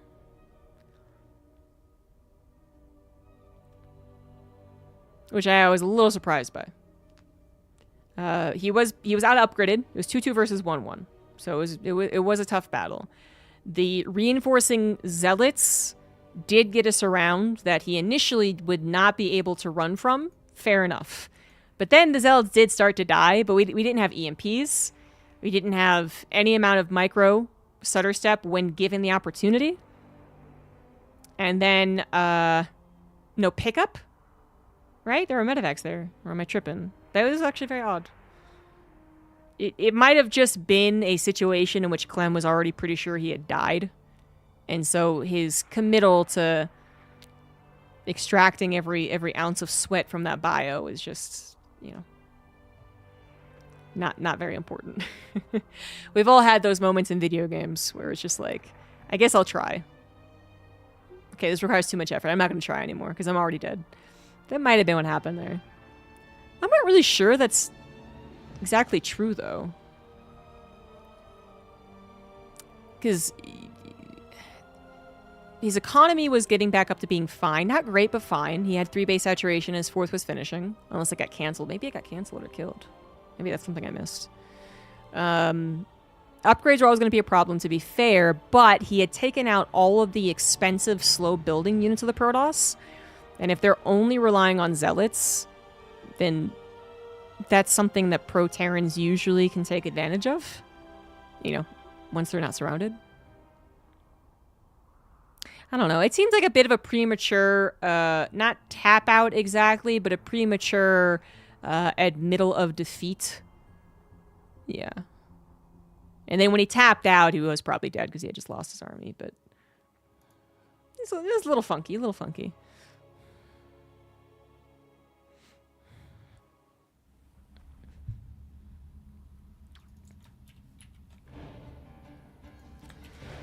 So that means we go into game 2 with this guy up 1. It is Hero. And on the top right of ley lines, it is Clem. Just figured the game was done and didn't have the usual Clem micro to be shown. I still don't know. I mean, I can get the point. I can absolutely get the idea of it. I think if that was definitely a situation where if it was game 7 of the finals, you don't tap out right there. You don't stop microing at any point. But for, you know, an online best of 3 where you might rematch later.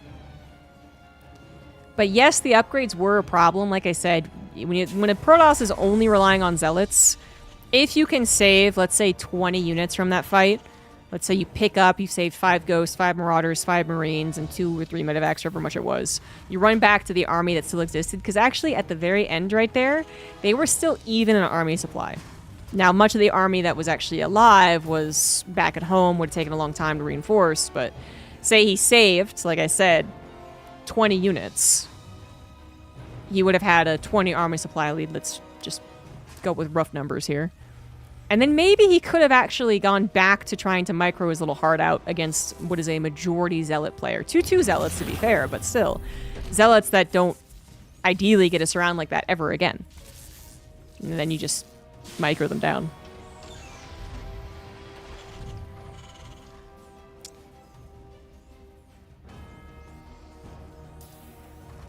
The Clem did take a beating from the Zealot run by. The 4th was not down in location. Certainly wasn't going to be protected by a planetary. Zealots would have been running amok in the game should he had tried to, you know, stick out and play the rest of it down. Zealots would have been running every which way, I suppose. And to him, he might have just missed the timing of which he had a chance to win the game.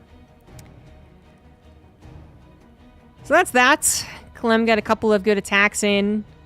Hero Able to expand a little bit too easily, perhaps, in that game overall. The third base, well, that's a given. I mean, they're both going 3 CCs, but fourth base, that was gotten while Clem was doing that one attack, of which I was like, well, that's a lot of zealots to lose. That's a little sketchy.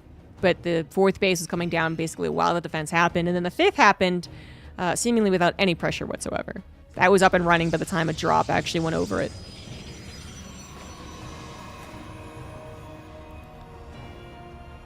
I feel like we're going to get a very similar game for game 2. Although it's a little different, I suppose, the factory expand. We might have Clem... Clem is not a Banshee player. But I'm looking at the setup of the factory and the starport right now. Oh, okay, nope. Still not a Banshee player. Never mind. Beyond brings in Banshees to this matchup every now and again, but I was thinking maybe he'll do a Cyclone or Tank attack earlier on.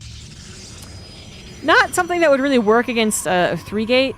You know, if Hero was to do exactly what he did last game, he would have a good number of Stalkers to deflect any type of that, you know, early kind of clever pressure on a third.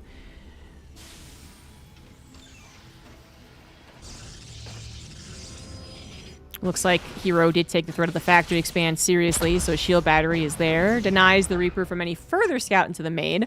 It got the gist. It sees a Twilight Council, but it does not know if it's 3, 4, 2, 7, 9, however many gateways.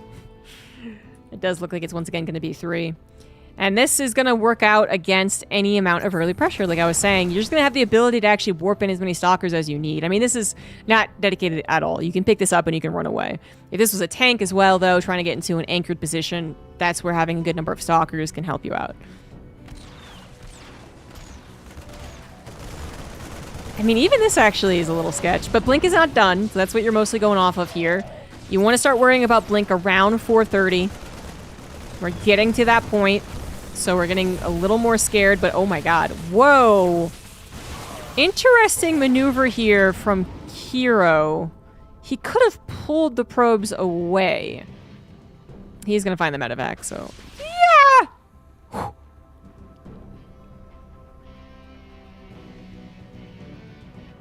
Well, okay, medevac will live. All right. I was gonna say he could have pulled the probes away, and then he would have been able to handle that. He was desperately trying to just nip this completely, so he was keeping half his Stalkers on the low ground to stop the escape, while keeping the other half on the high ground. And in that case, the probes were necessary to be pulled into the fight. Still losing 6 probes for that. Was he supply locked again at 54, is it?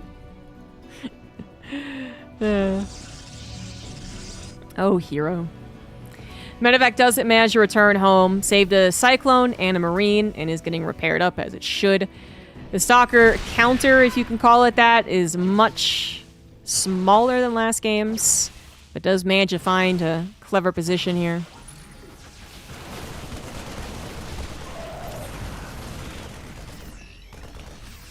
That's part of the build, a 54 supply block. A very small one, maybe, but I can guarantee that that last game supply block was not intentional. I can guarantee that. No modern build order.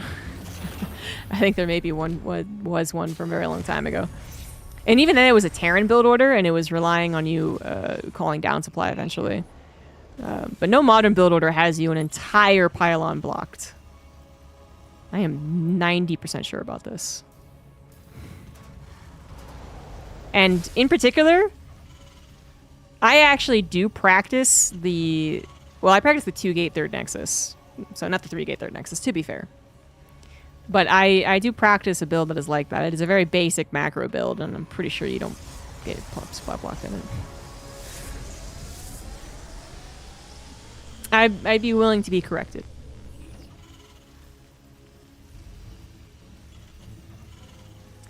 Speaking of supply blocks, Clem a little supply blocked as well. Having to build 3 supply depots at once. Not usually the ideal scenario. Hut getting his 3rd CC up. Getting all of his upgrades finished. And we do have a similar looking game to last. Clem did go for that factory expand, which resulted in 6 probes killed. But it was a factory expand. He did, you know... some damage, but not amazing damage. I feel like it's a very similar scenario. So even though right now Hero is down in army supply, that is going to be fixed momentarily. He will have defense advantage on his side. Clem will try and roam around with the 2 tanks and an anti-armor missile and try and find some damage. And Hero's goal is just let him do that. Not take damage while getting a 4th Nexus. 4th Nexus not going down where I thought it would. My bad. On ley lines, though, this is kind of common. So I just forgot. So the 4th base is coming down.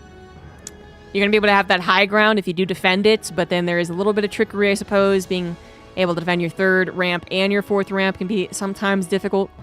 Clem not eager to engage. She's actually chasing over a observer. There's another observer that he might be able to find. Oh no. Oh no, he's chasing. He's chasing, and now Hero is going to take advantage of the observer chase. Tries to jump on top of the army with the zealots, get that surround before Clem can react. Now, Clem reacts as fast as possible.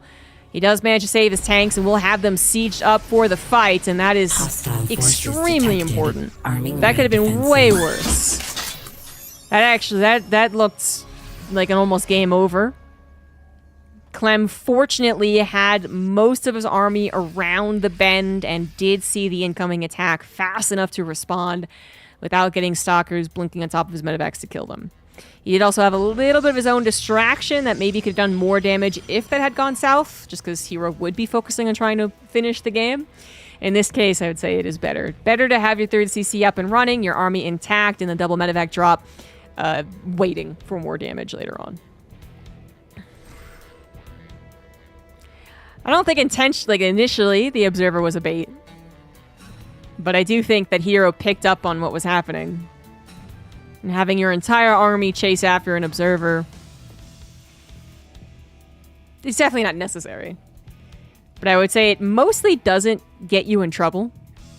You are the aggressor for a little bit of time as the Terran versus that Protoss, but the one thing that would screw you over is not being in position.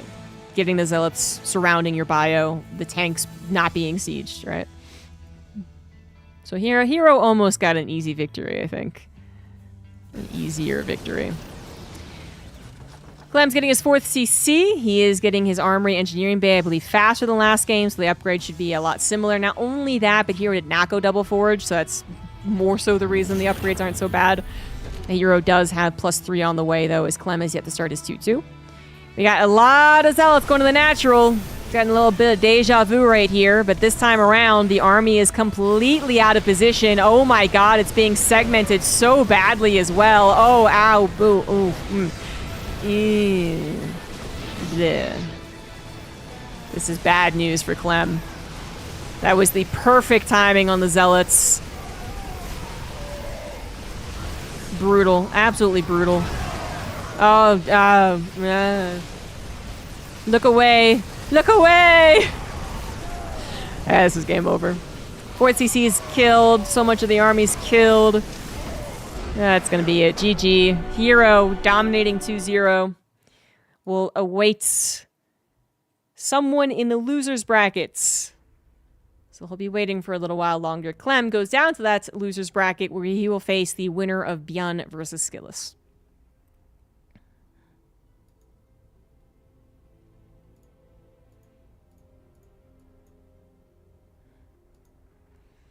Clem? He looked much worse. I'm just gonna say it, he looked much worse.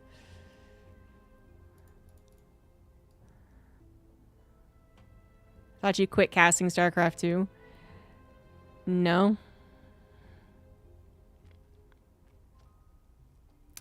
But I can understand the confusion. I'm not gonna yell at you, but I will yell into the void. I will be the old man yelling at clouds. I think it's the stupidest thing in the world to say that you won't do something again as a streamer. Like, even though I've wanted to do, like, a goodbye video to the StarCraft esports scene because it doesn't seem like it's happening, I would never say in that same video, like, and that's it, never see me again. Because that's just stupid.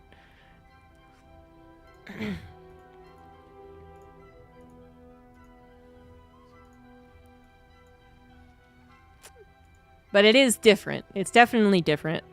StarCraft is not nearly as stable as it was. It was always unknown for the future, but in a weird way kind of stable. Now it's completely unstable. Then you can do another video called Quitting for Real. Yeah, I missed out on the clickbait opportunities.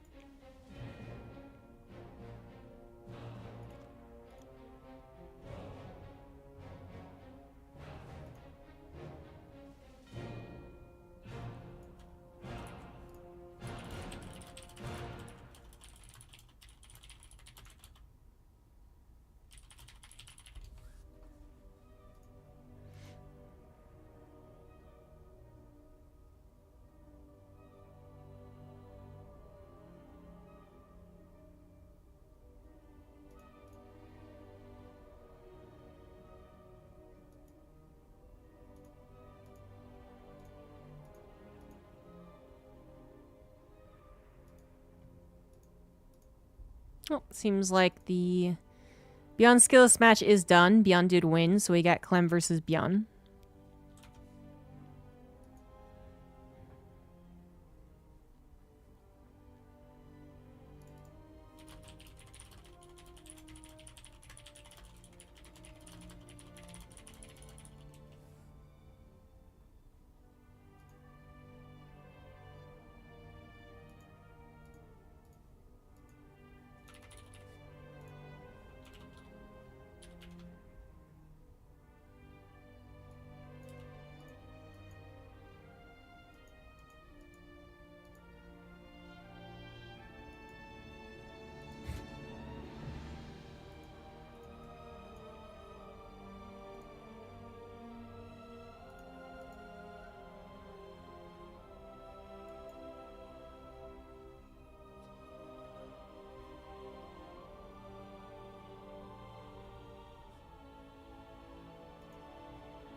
The StarCraft scene implode while I was away? Not really. Definitely not implode. That entails some type of explosion. Something big that happened, decisive, and there is nothing of that happening in StarCraft. That's the problem. We may or may not be getting more StarCraft offline events. That's actually still in question. And not even like a, I guess they'll never tell us way, which I don't know if they would ever tell us, to be fair, but in a, even according to my sources, there is still some conversation happening.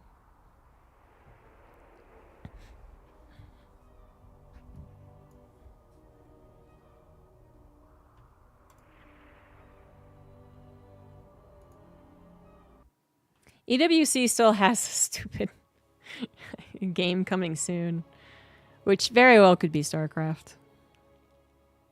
Last I heard, it was basically confirmed to be StarCraft, but then I also immediately heard like it changes every week. So these are why rumors are not Thank you worth for becoming a member. even paying attention to. No one has any idea what's really going on. And any official source is very avoidant. They will not give a clear answer. Or I'll have it. Thank you for the gifted sub. All right, this is the best of one, guys. Let's get into it on Sandworm. Bottom left, Beyond. Top right, Clem. Clem does play Protoss versus Terran.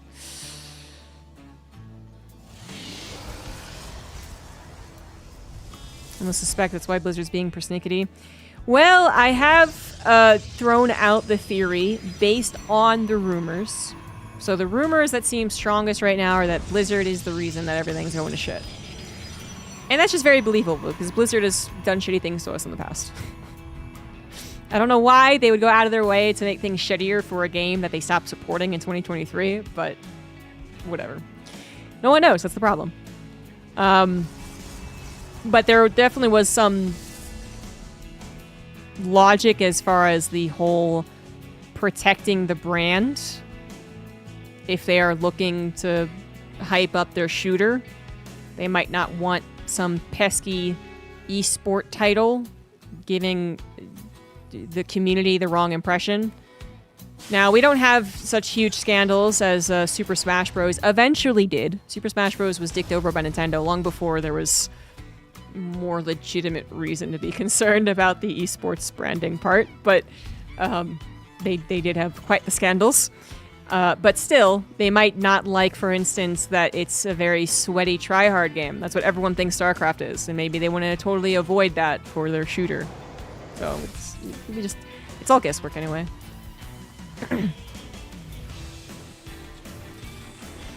So we do have a factory expand coming down for Beyond. This is the map that has the unique middle, where you can get one unit, the one space units through these little spaces here. And a gold base, or if you break one rock, break them all. We have had a couple of games on Sandworm, and you know, most of them, almost all of them, I think, they will get a base up at the gold. It's really not uncommon. And by a base, I mean third bases, often.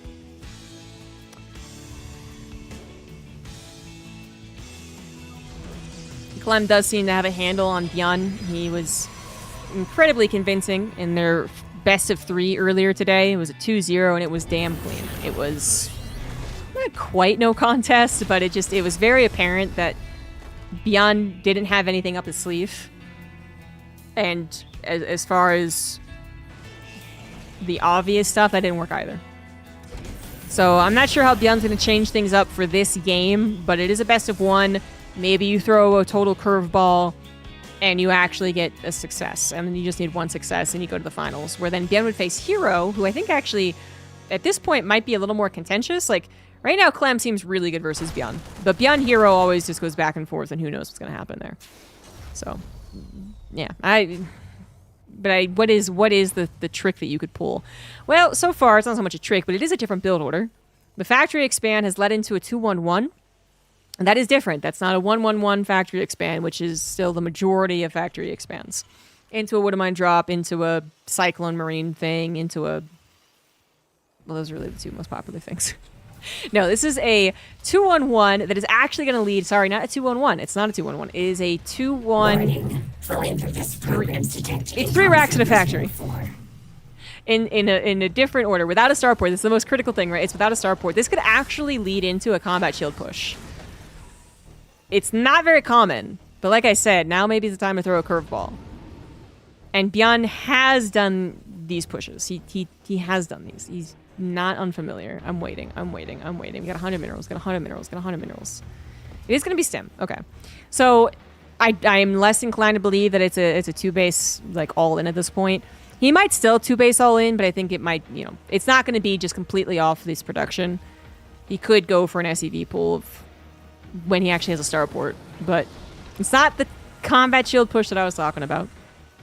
But let's go ahead and take a look at what Clem is doing. Beyond has no idea what Clem is doing. Beyond is entirely focused on what he is doing. Clem is about to get a scout. So he knew it was a factory expands. He's going to get a scout on the fact that it's a 3-1 so far. He has gone into Blink, then to Charge, and now onto a 3rd Nexus off of 3 gateways. Rather well protected for earlier attacks.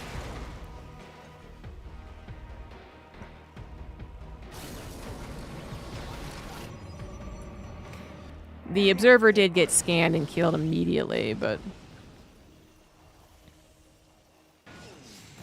he is still going to do a 2-base attack, just not the combat shield only version. This is something that Clem is going to pick up on. Now's the time to get as many charge loss as possible in a shield battery. There's an SCV pool as well. Okay, there you go. No starport here. It's kind of the earliest you can really do a attack with stim and combat shields. Was that a tank already going down, though? Oh, that was a cyclone going down. Okay. A little less important, but still kind of sucky. Charge is almost done. First shield battery's on the way. It's over on the third base, however. One's already in the natural, but I really wouldn't mind a second one. I wouldn't mind it. Clem's going to have to figure out a way to get his zealots and a more surround opportunity. It's exactly what he's doing. Bunkers are on the way as we speak. Beyond very dedicated with this. He didn't pull all of his SCVs, but it's still an SCV pull on 2 bases. Zealots come on the backside. This is not maybe the best time, or maybe it's just fine. You know what? The most important thing probably is the Immortals getting up close and personal onto those tanks, killing all 3 of them, and one of the Immortals will survive. Another tank comes in at the perfect time, however, and I don't know. The charge lots aren't coming fast enough. Where are the rest of the charge lots? Second Immortal is about to help out too, but a bunker is also now done. More SimCity added with the additional bunkers, plus they'll eventually finish. This is still very scary. One gateway goes down. Fortunately, we still have a decent amount of Clem. Also could be warping in, I was going to say, on the third base. You can't just come in here funneling through one direction. Oh, that is the pylon powering the robo.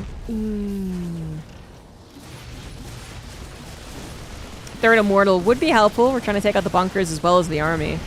But not going to happen. Not going to happen. We're also getting further tucked into our own natural. This is getting worse on the SimCity side. The Zealots are being accumulated on the third base, but they're not accumulated. Not enough of them. Not enough. If there was 10 Zealots right there, then Jan probably, was quite scared to actually run into them, but only 5 or 6 was good enough. Now the shield battery is out of the equation. Now the third Nexus is taken care of.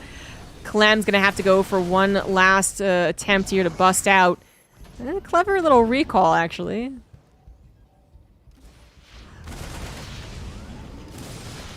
Because the weird thing about this push is that it's such a small push. I mean, the bunkers make it look really big, but you can't really collapse in on the Protoss, but the Protoss can collapse in on you, and that's exactly what Clem's doing. This is his last stand. Goes for the tank first, grabs it, gets the bunkers after that. The Zealots still intact, still going strong. The Immortals taking out a bunker that's pretty much useless, but that's okay. Because overall, Clem has done it. He has held. He bought enough time. And that's what I was trying to bring up. The funny thing about it is that it looks so scary, but there was no way for Bjorn to really collapse in on an opportunity. So even though Clem recalled almost half of his army at that point, like those Immortals were almost half of his army at that point, that didn't leave his natural open. Bjorn couldn't really capitalize on that.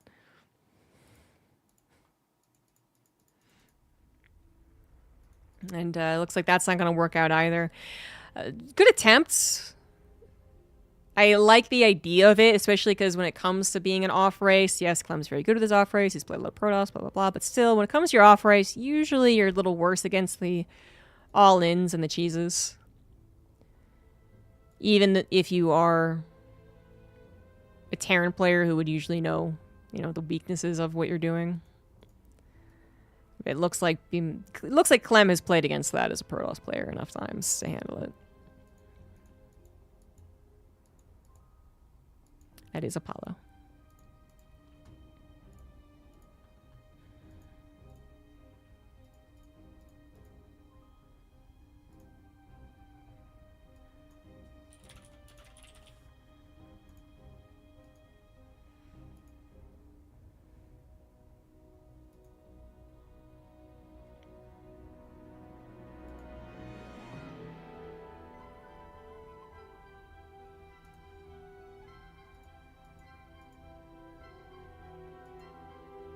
Maybe Clem didn't fall off.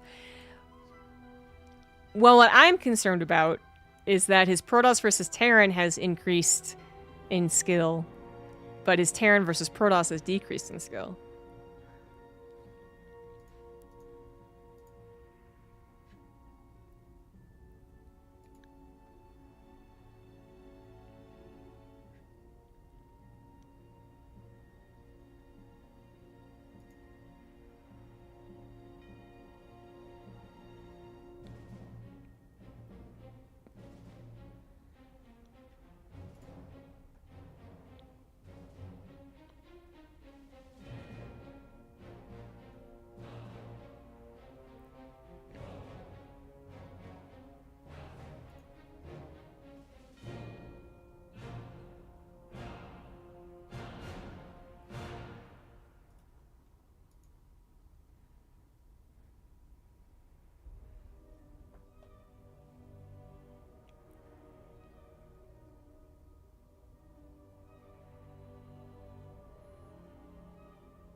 Self-inflicted PTSD.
Am I into regular sports? I watch basketball. Played a lot when I was younger, but don't play so much now.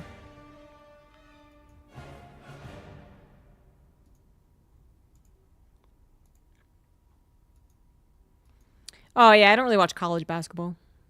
Yeah, everyone's talking about it because it's March Madness. But I don't, you know, I didn't go to any university that had a sports team, that had a basketball team, so I have no affiliation to any of them. I could have cheered for the Colorado, who just took a loss to Maryland, but considering that my dad went to the University of Maryland, it's more likely I would have cheered for Maryland, actually.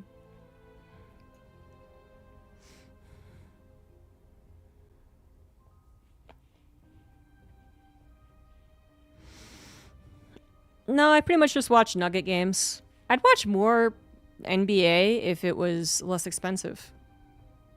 But it is freaking expensive to get into digital sports. It's actually...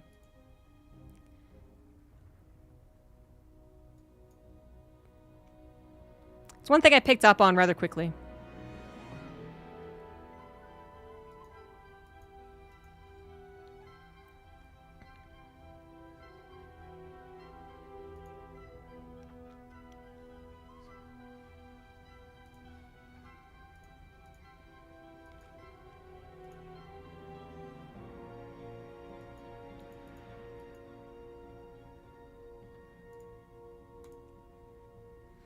I haven't been interested enough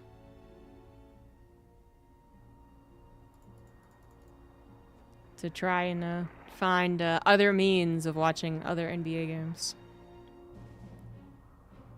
Casting the Extreme Zealot Hockey League. No, not so much.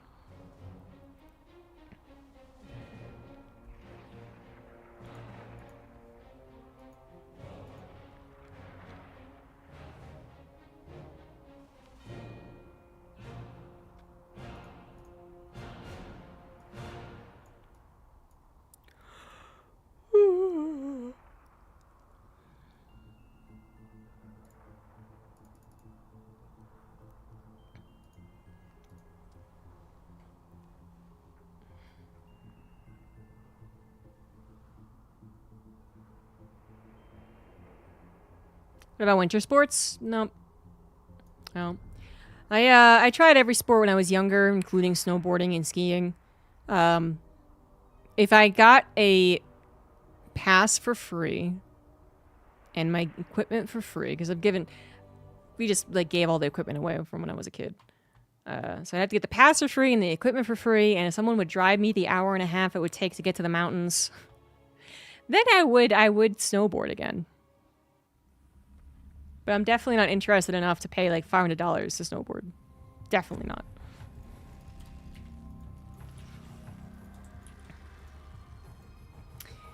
It is the finals, and it is a rematch. In the top left of Whispers of Gold, we do have the Terran, Team Liquid's Clem. And in the bottom right, as the Protoss, he is Hero. And I forget what team he plays for. So he's just Hero.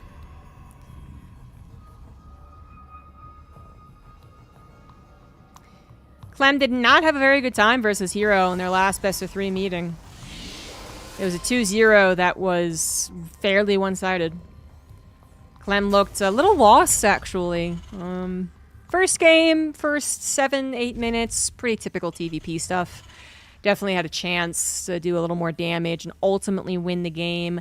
Went the opposite direction, didn't do enough damage, and then tapped out maybe prematurely, but got the gist that he was losing the game anyway. And then game 2 was a slaughter, I think. Just complete control by Hero.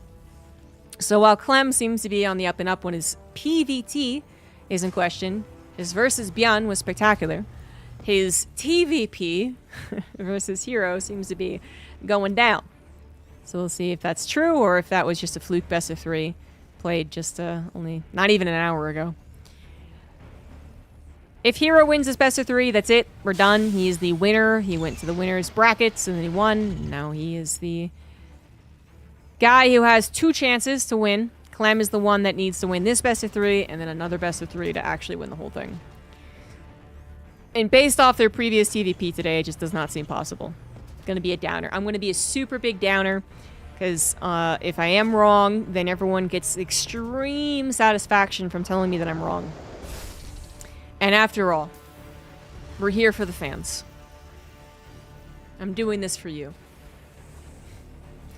Hero does seem to be on a really good streak in StarCraft these days. He's actually managed to make the question of if Max Pax is the best Protoss back into a question.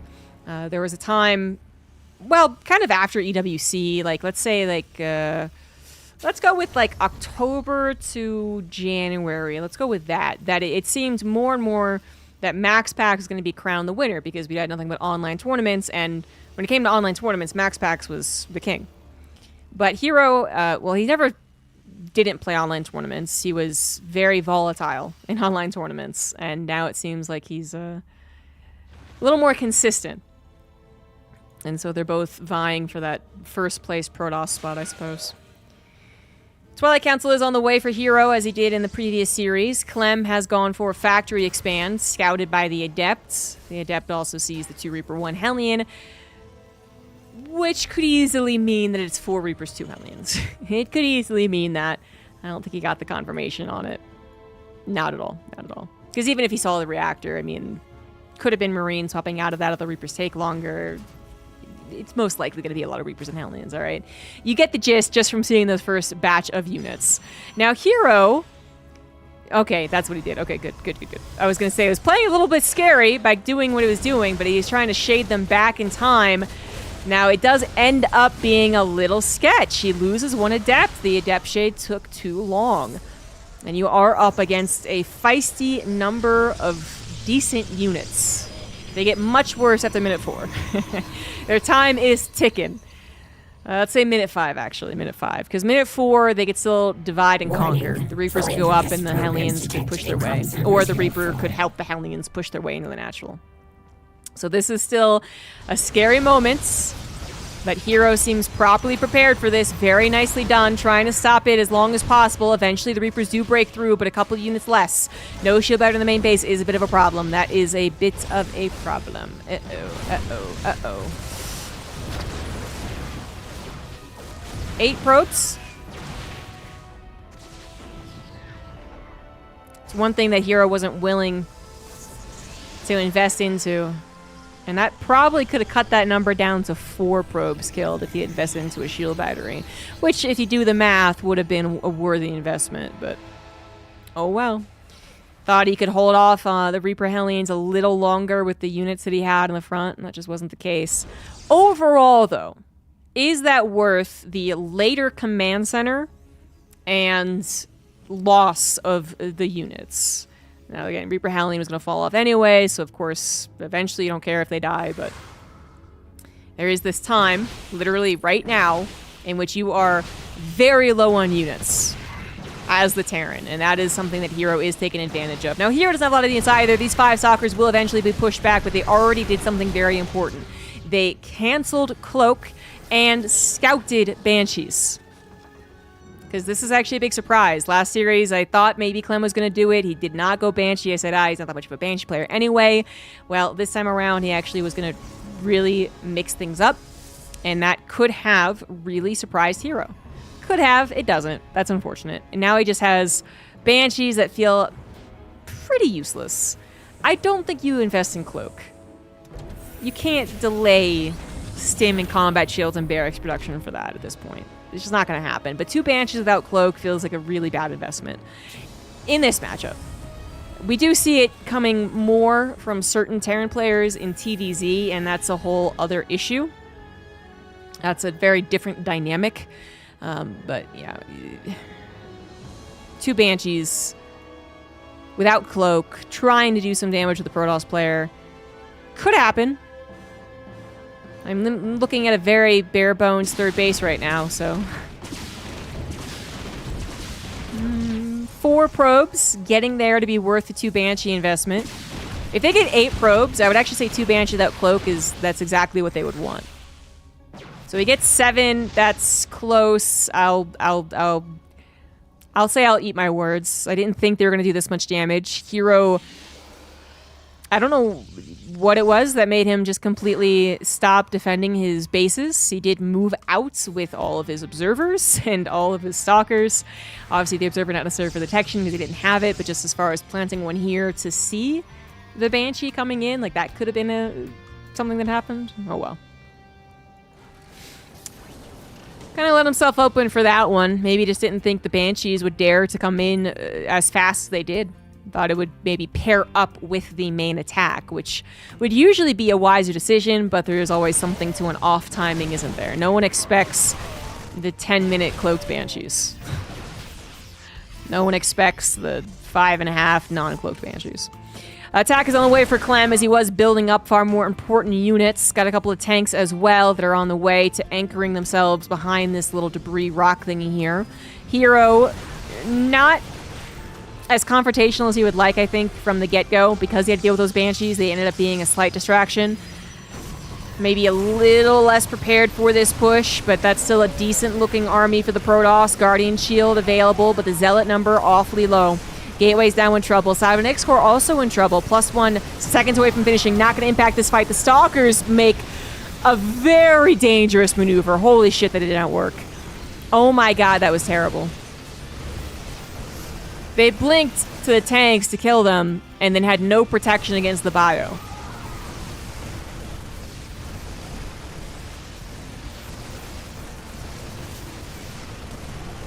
Hindsight 2020 on that one. That seemed like a really bad idea.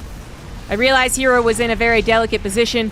He was stressing, didn't quite know how he was going to handle the push, didn't have enough zealots, but just blinking a basically stalker-only army into that much bio, I would have said was unwise even before the blink happened. But, well, that's how it went down. Third Nexus killed, 23 probes killed. Hero staying in the game, probably because he also was doing the thing where he's just like, well, that was not great. You know, the shaking of the head still going on as he desperately tries to figure out a way back into this game, but he's just like... This was 2 base committed, by the way. I do think that is worth noting. That is the big difference as to why this was very powerful, as opposed to the other attacks from Clem in the last series, where he had a 3rd CC delaying much of this. So, there were some complications. It's just that still ended up being a very bad idea. Because on one hand, you try and nip it in the bud before more reinforcements come. On the other, he clearly didn't have zealots. He could have bought more time to get more zealots. He would have lost 7X core and maybe this other gateway. But he still would have had some time to get more zealots, and then Colossus also would have been on the way too. That would have been somewhat helpful. I mean, the tanks would be alive and they could deal with this, and it's not easy, but there would have been a little bit more to the game And now there is almost nothing to this game. There is a 60 supply difference. Clem's only weakness was his lack of third CC, and he killed his opponent's third Nexus, so that's fair, and now his third CC is also on the way.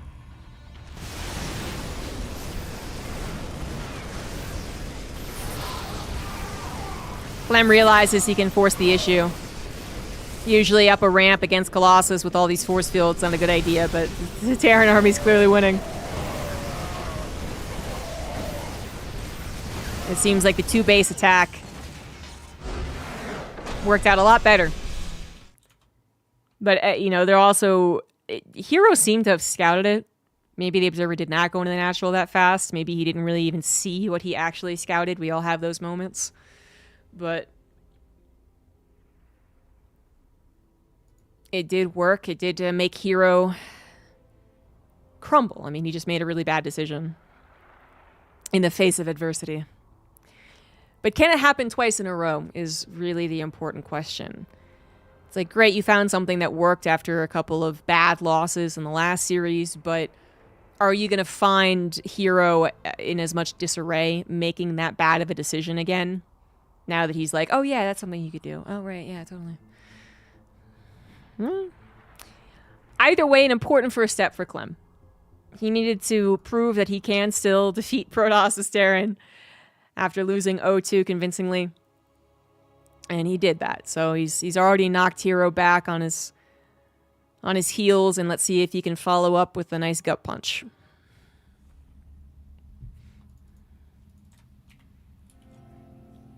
Top right, now up one, he is Clem. Bottom left, he is Hero. Every once in a while, Hero really does just make a bad blink. A lot of the times, as a commentator casting Hero, you look at the situation, you say, well, a blink probably wouldn't be good, and then he does it, and then it wins, and you're like, oh, okay, fair enough, that's a Hero thing. But, you know, you were hesitant. You were like, well, that probably won't work. Like, there was still some guesswork around it. And then there's these one every 50 games or something for Hero where it's a patience blink. And we haven't had to say in a very long time, but it's just a bad blink. It's a, well, I'm choosing my moment to strike because I have to choose a moment. I'm not going to die being a coward, twiddling my thumbs, waiting for death. I'm going to fucking do something. And it's like, yeah, go get him. And then it's just terrible. That was kind of it. Clem might be opening up the same exact way. If it ain't broke, don't fix it, kind of. Maybe. The 5 Reaper, 3 Hellion squad, I would say did enough damage to be worth it. Again, the shield battery in the main would have cut the probes killed in half, and then that would have been not worth it for sure. But 8 probes killed.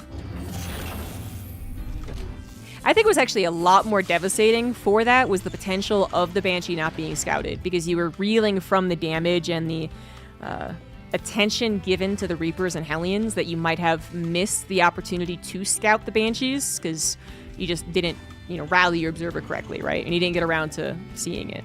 I think that was actually a lot scarier for the follow-up.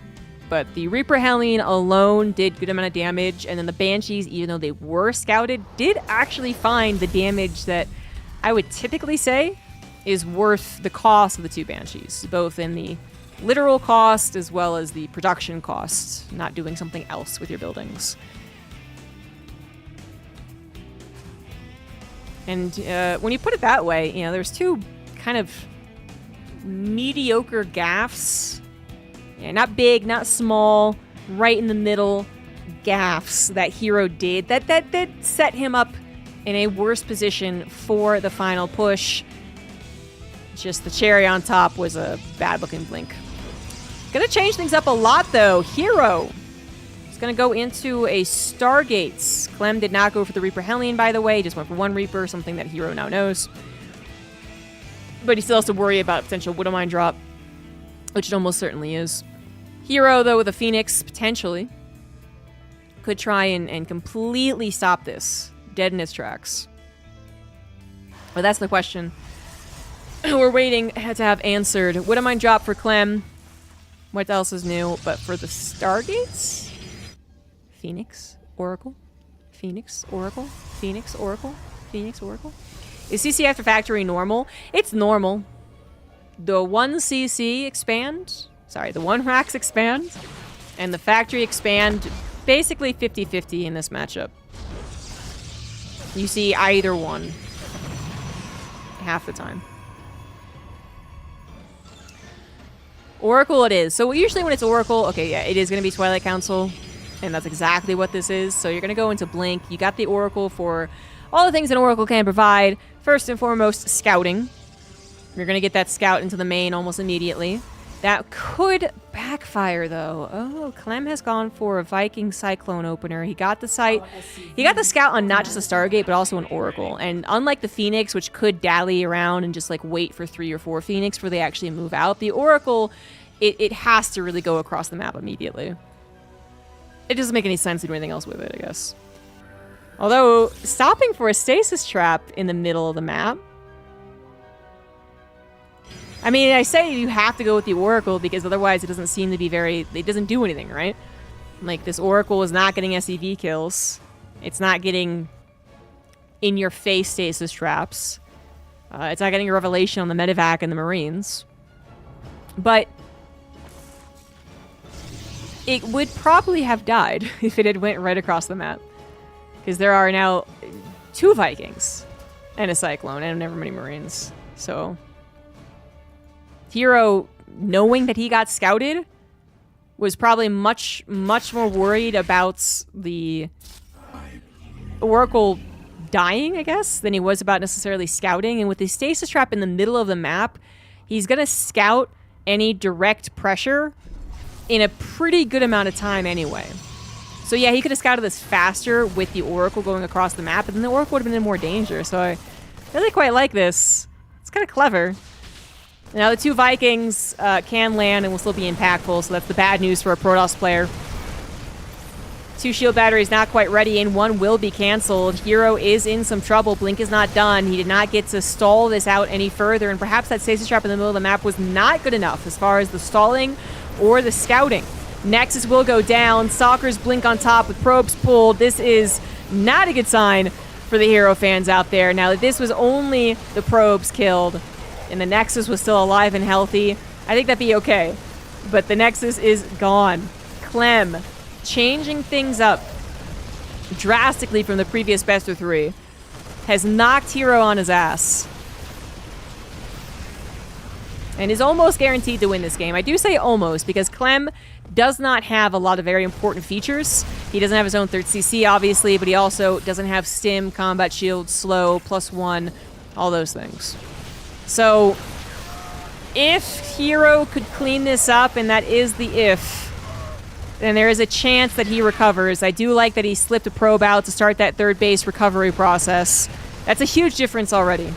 That is something that could really help Hero come back in this game. I think it will? No.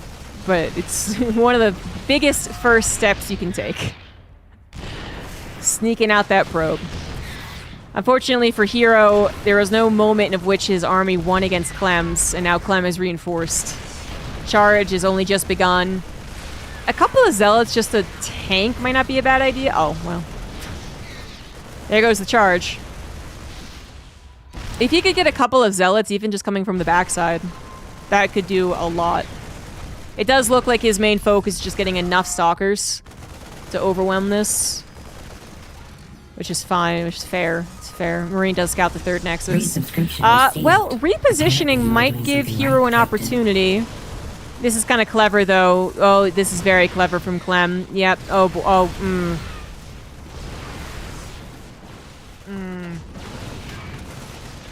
That wasn't it. That was not it. Yeah, Clem leaving the tanks in that position, waiting for the Stalkers to reposition themselves to defend the 3rd, was clever. Hero had to admit that, and it was like, well, this is the only chance I'll ever have to kill the tanks without the bio protecting it. So he went for it, but it wasn't pretty.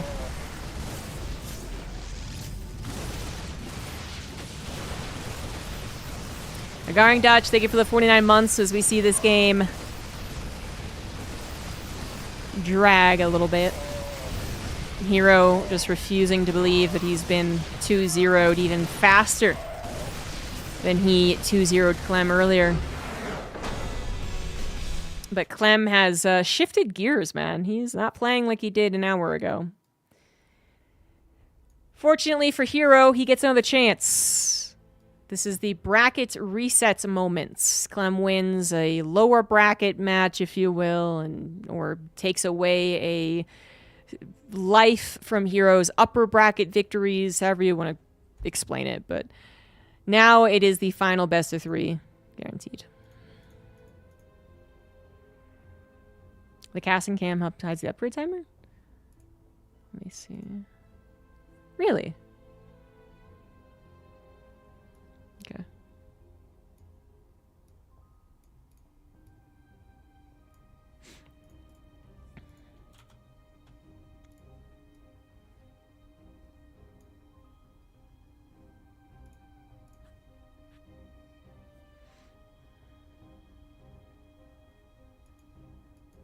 It's double elimination and eliminated once. That is a much better way to put it.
That's correct, because Clem was in the lower bracket. We get a second best of 3.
Waiting on a coin toss for the server.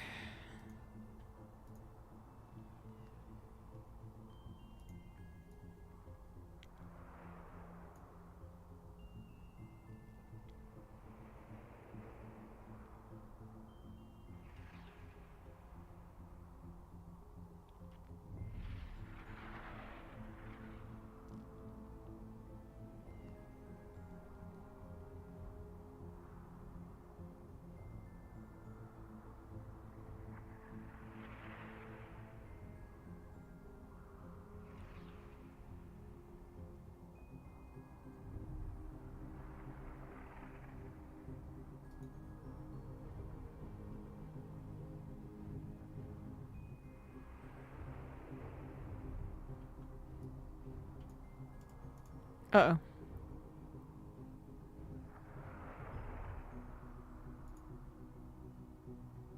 Phew.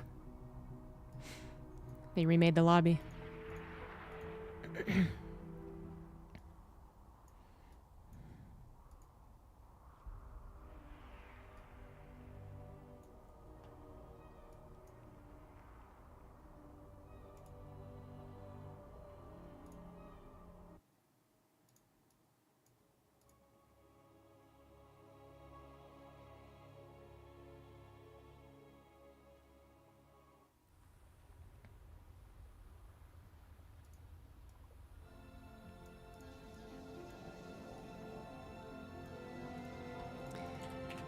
And now we're on a final best of 3, no matter what happens. In the top right of Ultra Love, it is Hero. In the bottom left, it is Clem. Clem pulled a 180. He not only 2-0'd Hero after being O2'd by him, but then he also completely changed up his playstyle. More aggression earlier on. And a basically all-in in the first game. Second game, definitely wouldn't call it an all-in. But it was dedicated. Either way, they're both dedicated. They both desperately needed to do damage, and they both were very successful in doing that damage. In fact, so successful that it kind of looked like Hero was not just pushed back. It looked like he actually just was completely surprised. He was gobsmacked. He's like, wait, I thought I would control the situation, and you would do regular Terran things, and then I would come with Colossus and Zealots. This is unfair. But of course, it's not unfair. Clem did exactly what he needed to do to get power back in the best of, double best of series you're playing. And he should still have the momentum, even though we've reset, and so this is a fresh best of 3. Considering there was barely any time between the two series, I would still say this is like you're continuing on from a 2-0 in the best of 5, best of 7, whatever. But it is becoming more and more apparent that Clem is going to be doing not 3CC things. And eventually Hero should do something that actually works out in his side to negate that. He did try and change things up for the second game with an Oracle opener, and then I was even going over the kind of mind games that were kind of happening with that Oracle. The whole Clem getting defenses against it that would have clobbered it, should have tried to go for a scout, versus Hero realizing it probably was going to get clobbered because it was scouted, so just put the stasis trap in the middle. But that didn't really change enough of the dynamic. When Clem still got his tank up in the face of the third base, that still made it very difficult for Hero to defend. And maybe even more difficult than a regular Twilight Council opener, because he would have 100% had started that engagement with Blink. He would have started it before the engagement even happened. He would have had Blink. He would have been picking off units instead of the Oracle that ended up really not doing anything. The Stasis Trap didn't do enough delay, and the Scout was too late. So, might avoid that from now on. Not to say that he won't go Stargate Phoenix, maybe? But maybe not Oracle in a Twilight Council. Just because it's left a sour taste, mayhaps. We are back in a Twilight Council anyway, so there you go. Hero is going to go into 3 Gateway Twilight Council. It worked really well in the previous series. This is what he did in the first game. And did not work out. Not against the 5 racks attack that Clem had set up, though. So that's something that Hero really needs to be paying the utmost attention to. Right now, why doesn't he have a command center? Oh, he's got a command center. What is he doing with the rest of the buildings? That's a big question. But a more important question, I would say, we don't expect this to do a lot of damage, but it can. But more important question is he 5 raxing? Poppin' the Poppists. Thank you for that Prime sub. This actually is going to be a tank push. So Hero, if he is going to go 3 Gateway Nexus, which is exactly what he's doing, would be able to get enough units to handle this. The trick is usually where the tank is positioned by the time Hero's ready. So if the tank is positioned in a besieged, hitting the army before Hero is ready to go, well, that's not as good as the ideal situation, which is Hero having Blink, having Charge, having an army, and dealing with this. And I gotta say, it is the latter right now. Hero did not jump to a third Nexus. He has been building his charge much faster than normal. Because it's charge first, not blink. And that charge is going to negate the tank, basically. Now, this is at the cost of the third Nexus that would usually be building at this time, but if you consider that it probably would have had to been canceled, then it's kind of worth it. Charge also is not the most flexible, there we go, flexible of upgrades, compared to the Blink Opener, which can really do a lot of map control and scouting and allowing some, you know, economy behind it. I mean, Charge is just a little more dedicated, right? You don't see Charge coming out first in most games. But for this game, I think it was really quite perfect. Hero expected Clem to be aggressive off of the 2 base. That's what's been tripping him up in the last 2 games. So he does something that would directly punish a tank push really specifically too, right? If this ended up being Banshees, if this was just a simple Widowmine drop, I'm not sure Charge First would have actually been great. But it seems like this is good. It's getting a little messy in the natural, of course. Hero thinking perhaps he had more opportunity in the natural. Not really the case here. He is getting his third Nexus behind this, as well as +1, as well as Blink. So we're getting to a familiar situation, but with a lot of hubbub before it. Tank on the high ground still helping, but we're very limited on units, aren't we? Clem's got a Liberator that's going to desperately try and hold his SCVs alive, and now he's just going to tap out, actually. All right, Hero was right. He could win right there. GG's. He either wins right there, or he has done so much damage to Clem's economy that he wins eventually anyway. That was exactly what Hero needed to do. That was so exactly what Hero needed to do as a build, as a response. It's kind of crazy.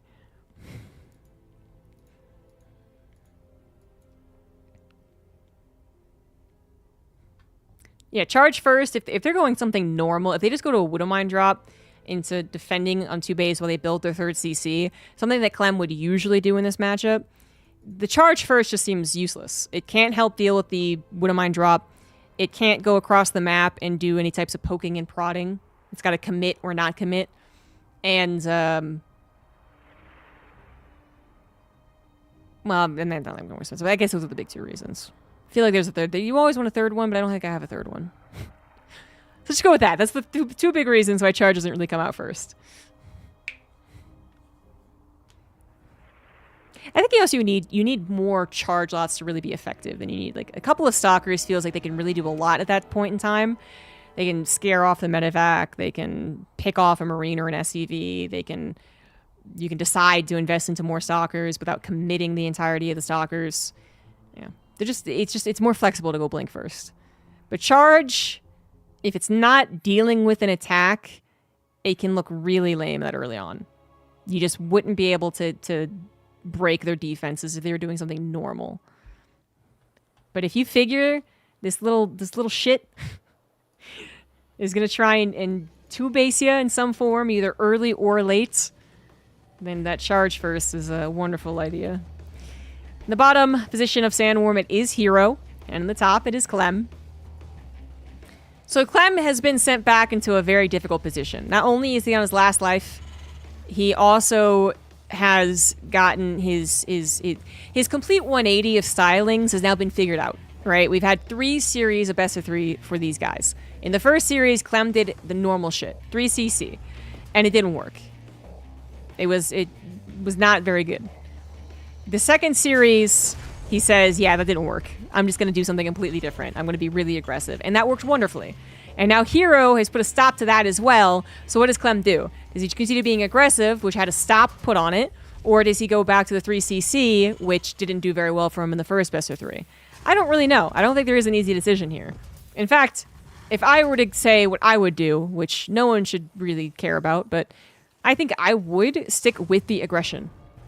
The macro game, how do I say this? When you test macro games against each other and one person consistently wins the macro game, that's pretty stable. But when you test all-ins and cheeses and weird shit against people, it's a lot more volatile, right? Considering they're even in many other departments anyway. But it's a lot more volatile. So, yeah, I would say continue doing the stuff, because not only does, the macro game not work out for you right now today, by the looks of it, but then also the likelihood of Hero having another charge opener is so low. Like even it'd be like the stupid mind game, like he knows and I know that he knows, but it actually would be such a mind game to do that exact same opener from Clem, believing strongly that there's no way that Hero would open charge again. It's just such a gamble, I think, on the Protoss side to do it. But on the other hand, if you think that he's going to open a charge again, then the actual really smart thing to do would be to go for a really defensive macro. Anyway. It's a tough place to be, but I think both players got to pick something and go with it and not dawdle. Dawdle like I am, not be indecisive. Twilight Council for Hero. Again, I gotta believe it's Blink, not Charge, but we'll see. Clem's gonna go back to his Reaper Hellion opener. So this is, I think, one of the better situations. Like, yeah, maybe don't do the tank push again, but not just because Charge could be an opener, but just that wasn't effective, I guess. Overall, it wasn't effective. It's something that did not reward Clem in previous games. This build did reward him in a previous game. This build into the Banshees did win him the very first game of this final set. It's gotten, it's got harassment opportunities. It can technically kill actual units as well, so there's some form of main battle opportunity. And it's got scouting. Not that you could scout if it was Charge or Blink being researched, of course, but still. This does seem to be a little less committed, so 3 Reapers, 2 Hellions. No wall off, however, and the Stalkers, a little opposition. Not enough that Clem will force the issue, though. Looks like he might save these units to bundle up a little 2-pronged attack with a Medivac, Cyclone, and a handful of Marines. Right now, what he's scouting is a Protoss that is definitely staying at home for a little while. 2-base Protoss, gonna stay at home up until they have Blink or Charge, like last game. But they're going to stay home for a little while, so it's not like he needs to send these units back home anytime soon. And it's not like he needs to worry about being interrupted while he gets this medevac drop onto the other side of the map. But soon, that will change. When 4:30-ish rolls around, then that's when you got to worry about attacking into Blink Stalkers, and then being chased by Blink Stalkers, and then being harassed by Blink Stalkers.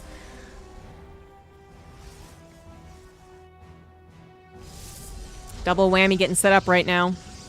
Bunker coming back at home, because if this does go sideways, he will have no defenses. Well, a tank, but still, Bunker makes it much safer. Medevac is denied in the main, and the Hellion Reaper squad is denied in the natural. Easy defense from Hero so far. Nice anticipation. Very nice.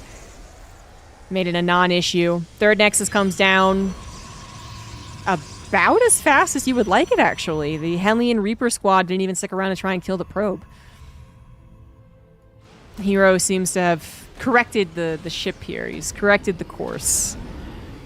And has forced Clem to play into either a 2-base all-in or, the 3CC again.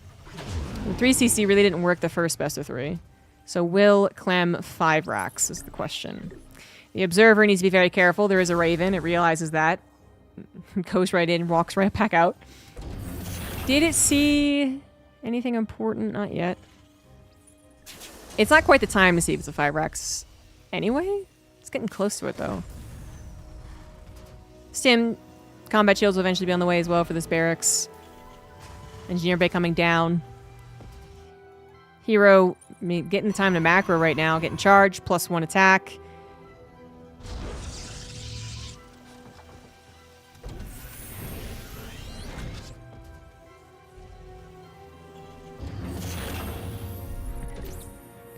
Observer does not move away, so that's a bit unfortunate. This is not, I think, a real attack. Its stim is nowhere near done.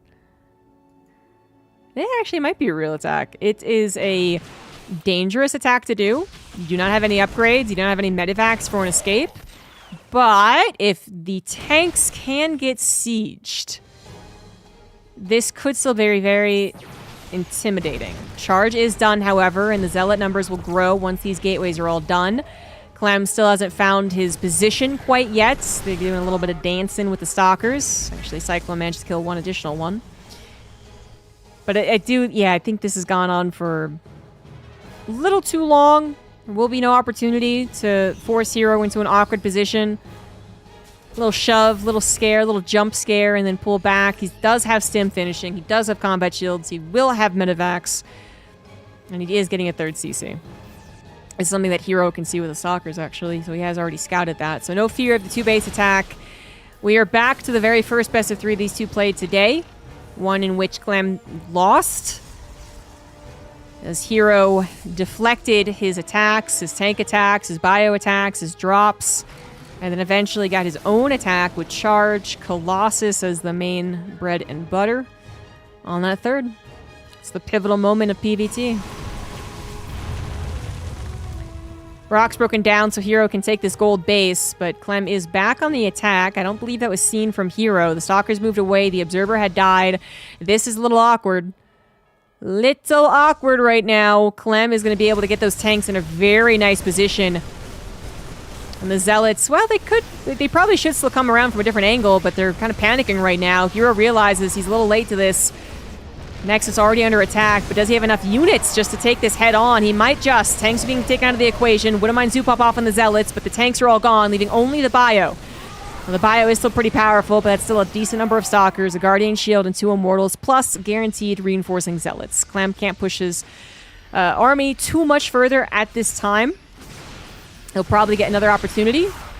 Nice medevac snipe there from Hero, who gets a Stalker trap because of the blink. Colossus is on the way, so number 1 already out. Number 2 just begun. Looks like a little auto turret harassment happened while I wasn't looking. 5 probes did go down. Third CC now down for Clem. At some point, Hero likes to send a 20-ish Zealot run by over into Clem's natural. But we're not there yet. Hero is the one that's still on the defense, still making sure that everything is okay. Everything is definitely not okay, though, as 3 medevacs head into the main base. Only a single cannon there to defend. Recall is instant. It is the majority of the army, however. Clem may be missing an opportunity. This is not a big enough army to stop that. But he doesn't know that. So a little missed opportunity. At least could have gotten some probes and maybe the shield battery, but oh well. Drop is not going to try its luck again. Not anytime soon. Stalkers were left behind with the cannon, and 1 medevac is severely injured. The army that could have taken on a much smaller one on the top side is now definitely outnumbered. Clem. I guess he knows that if Hero moves out to tackle this far out, he will then leave a base open for this attack. So Clem is just keeping his armies in halves, although it does feel like it's getting more and more dangerous to do that. And it seems like he acknowledges that as well. Not going to find any openings with a little 2-pronged pressure. He's forced to collect his army back together as it is now Hero's time to shine. Little auto turret harassment's not going to stop Hero from going for this engagement. He's still on 4 bases, 62 probes, got +2 attack versus 1-1. He is going up the smallest ramp possible, but he does not give a shit. Stalkers blink right on up there, and the bio doesn't stop them. Zealots are coming in a little bit late, and we're going to need more of those, but they are being warped in as I speak. Colossus bullying back the bio. The Stalkers maybe targeting the command center, actually. The command center is low. It's low. It's low. It's low. It's not being targeted. Mass repaired currently. Stalkers now trying to take the battle. Looks like that will not be the end of the game. But damn, that was close. War Prism is also denied. Vikings choose to go after that first, meaning Hero is going to have at least a little bit of a delay, and Clem just taps out. Scanned the 4th base, which was saturated with gateways finishing, and said, I don't like the looks of this game. I'm going to leave. And he was losing. GG's. Hero will ultimately win the Monday Night Weekly number 10. Still looking better than Clem in those macro games. A little fun. A little different.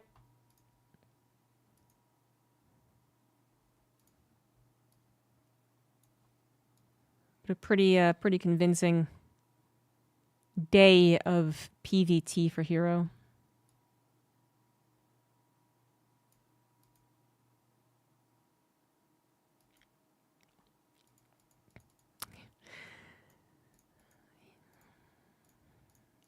There you go. There's the brains. That's it for me, guys. Thanks for watching. Hope you enjoyed the cast. Thanks for the subs today and the donation from Dave Testa. I will be back tomorrow evening, probably with StarCraft 2 teams. If anyone wants to play, feel free to ask. And have a good rest of your Monday, everyone. I'll see you tomorrow. Bye-bye.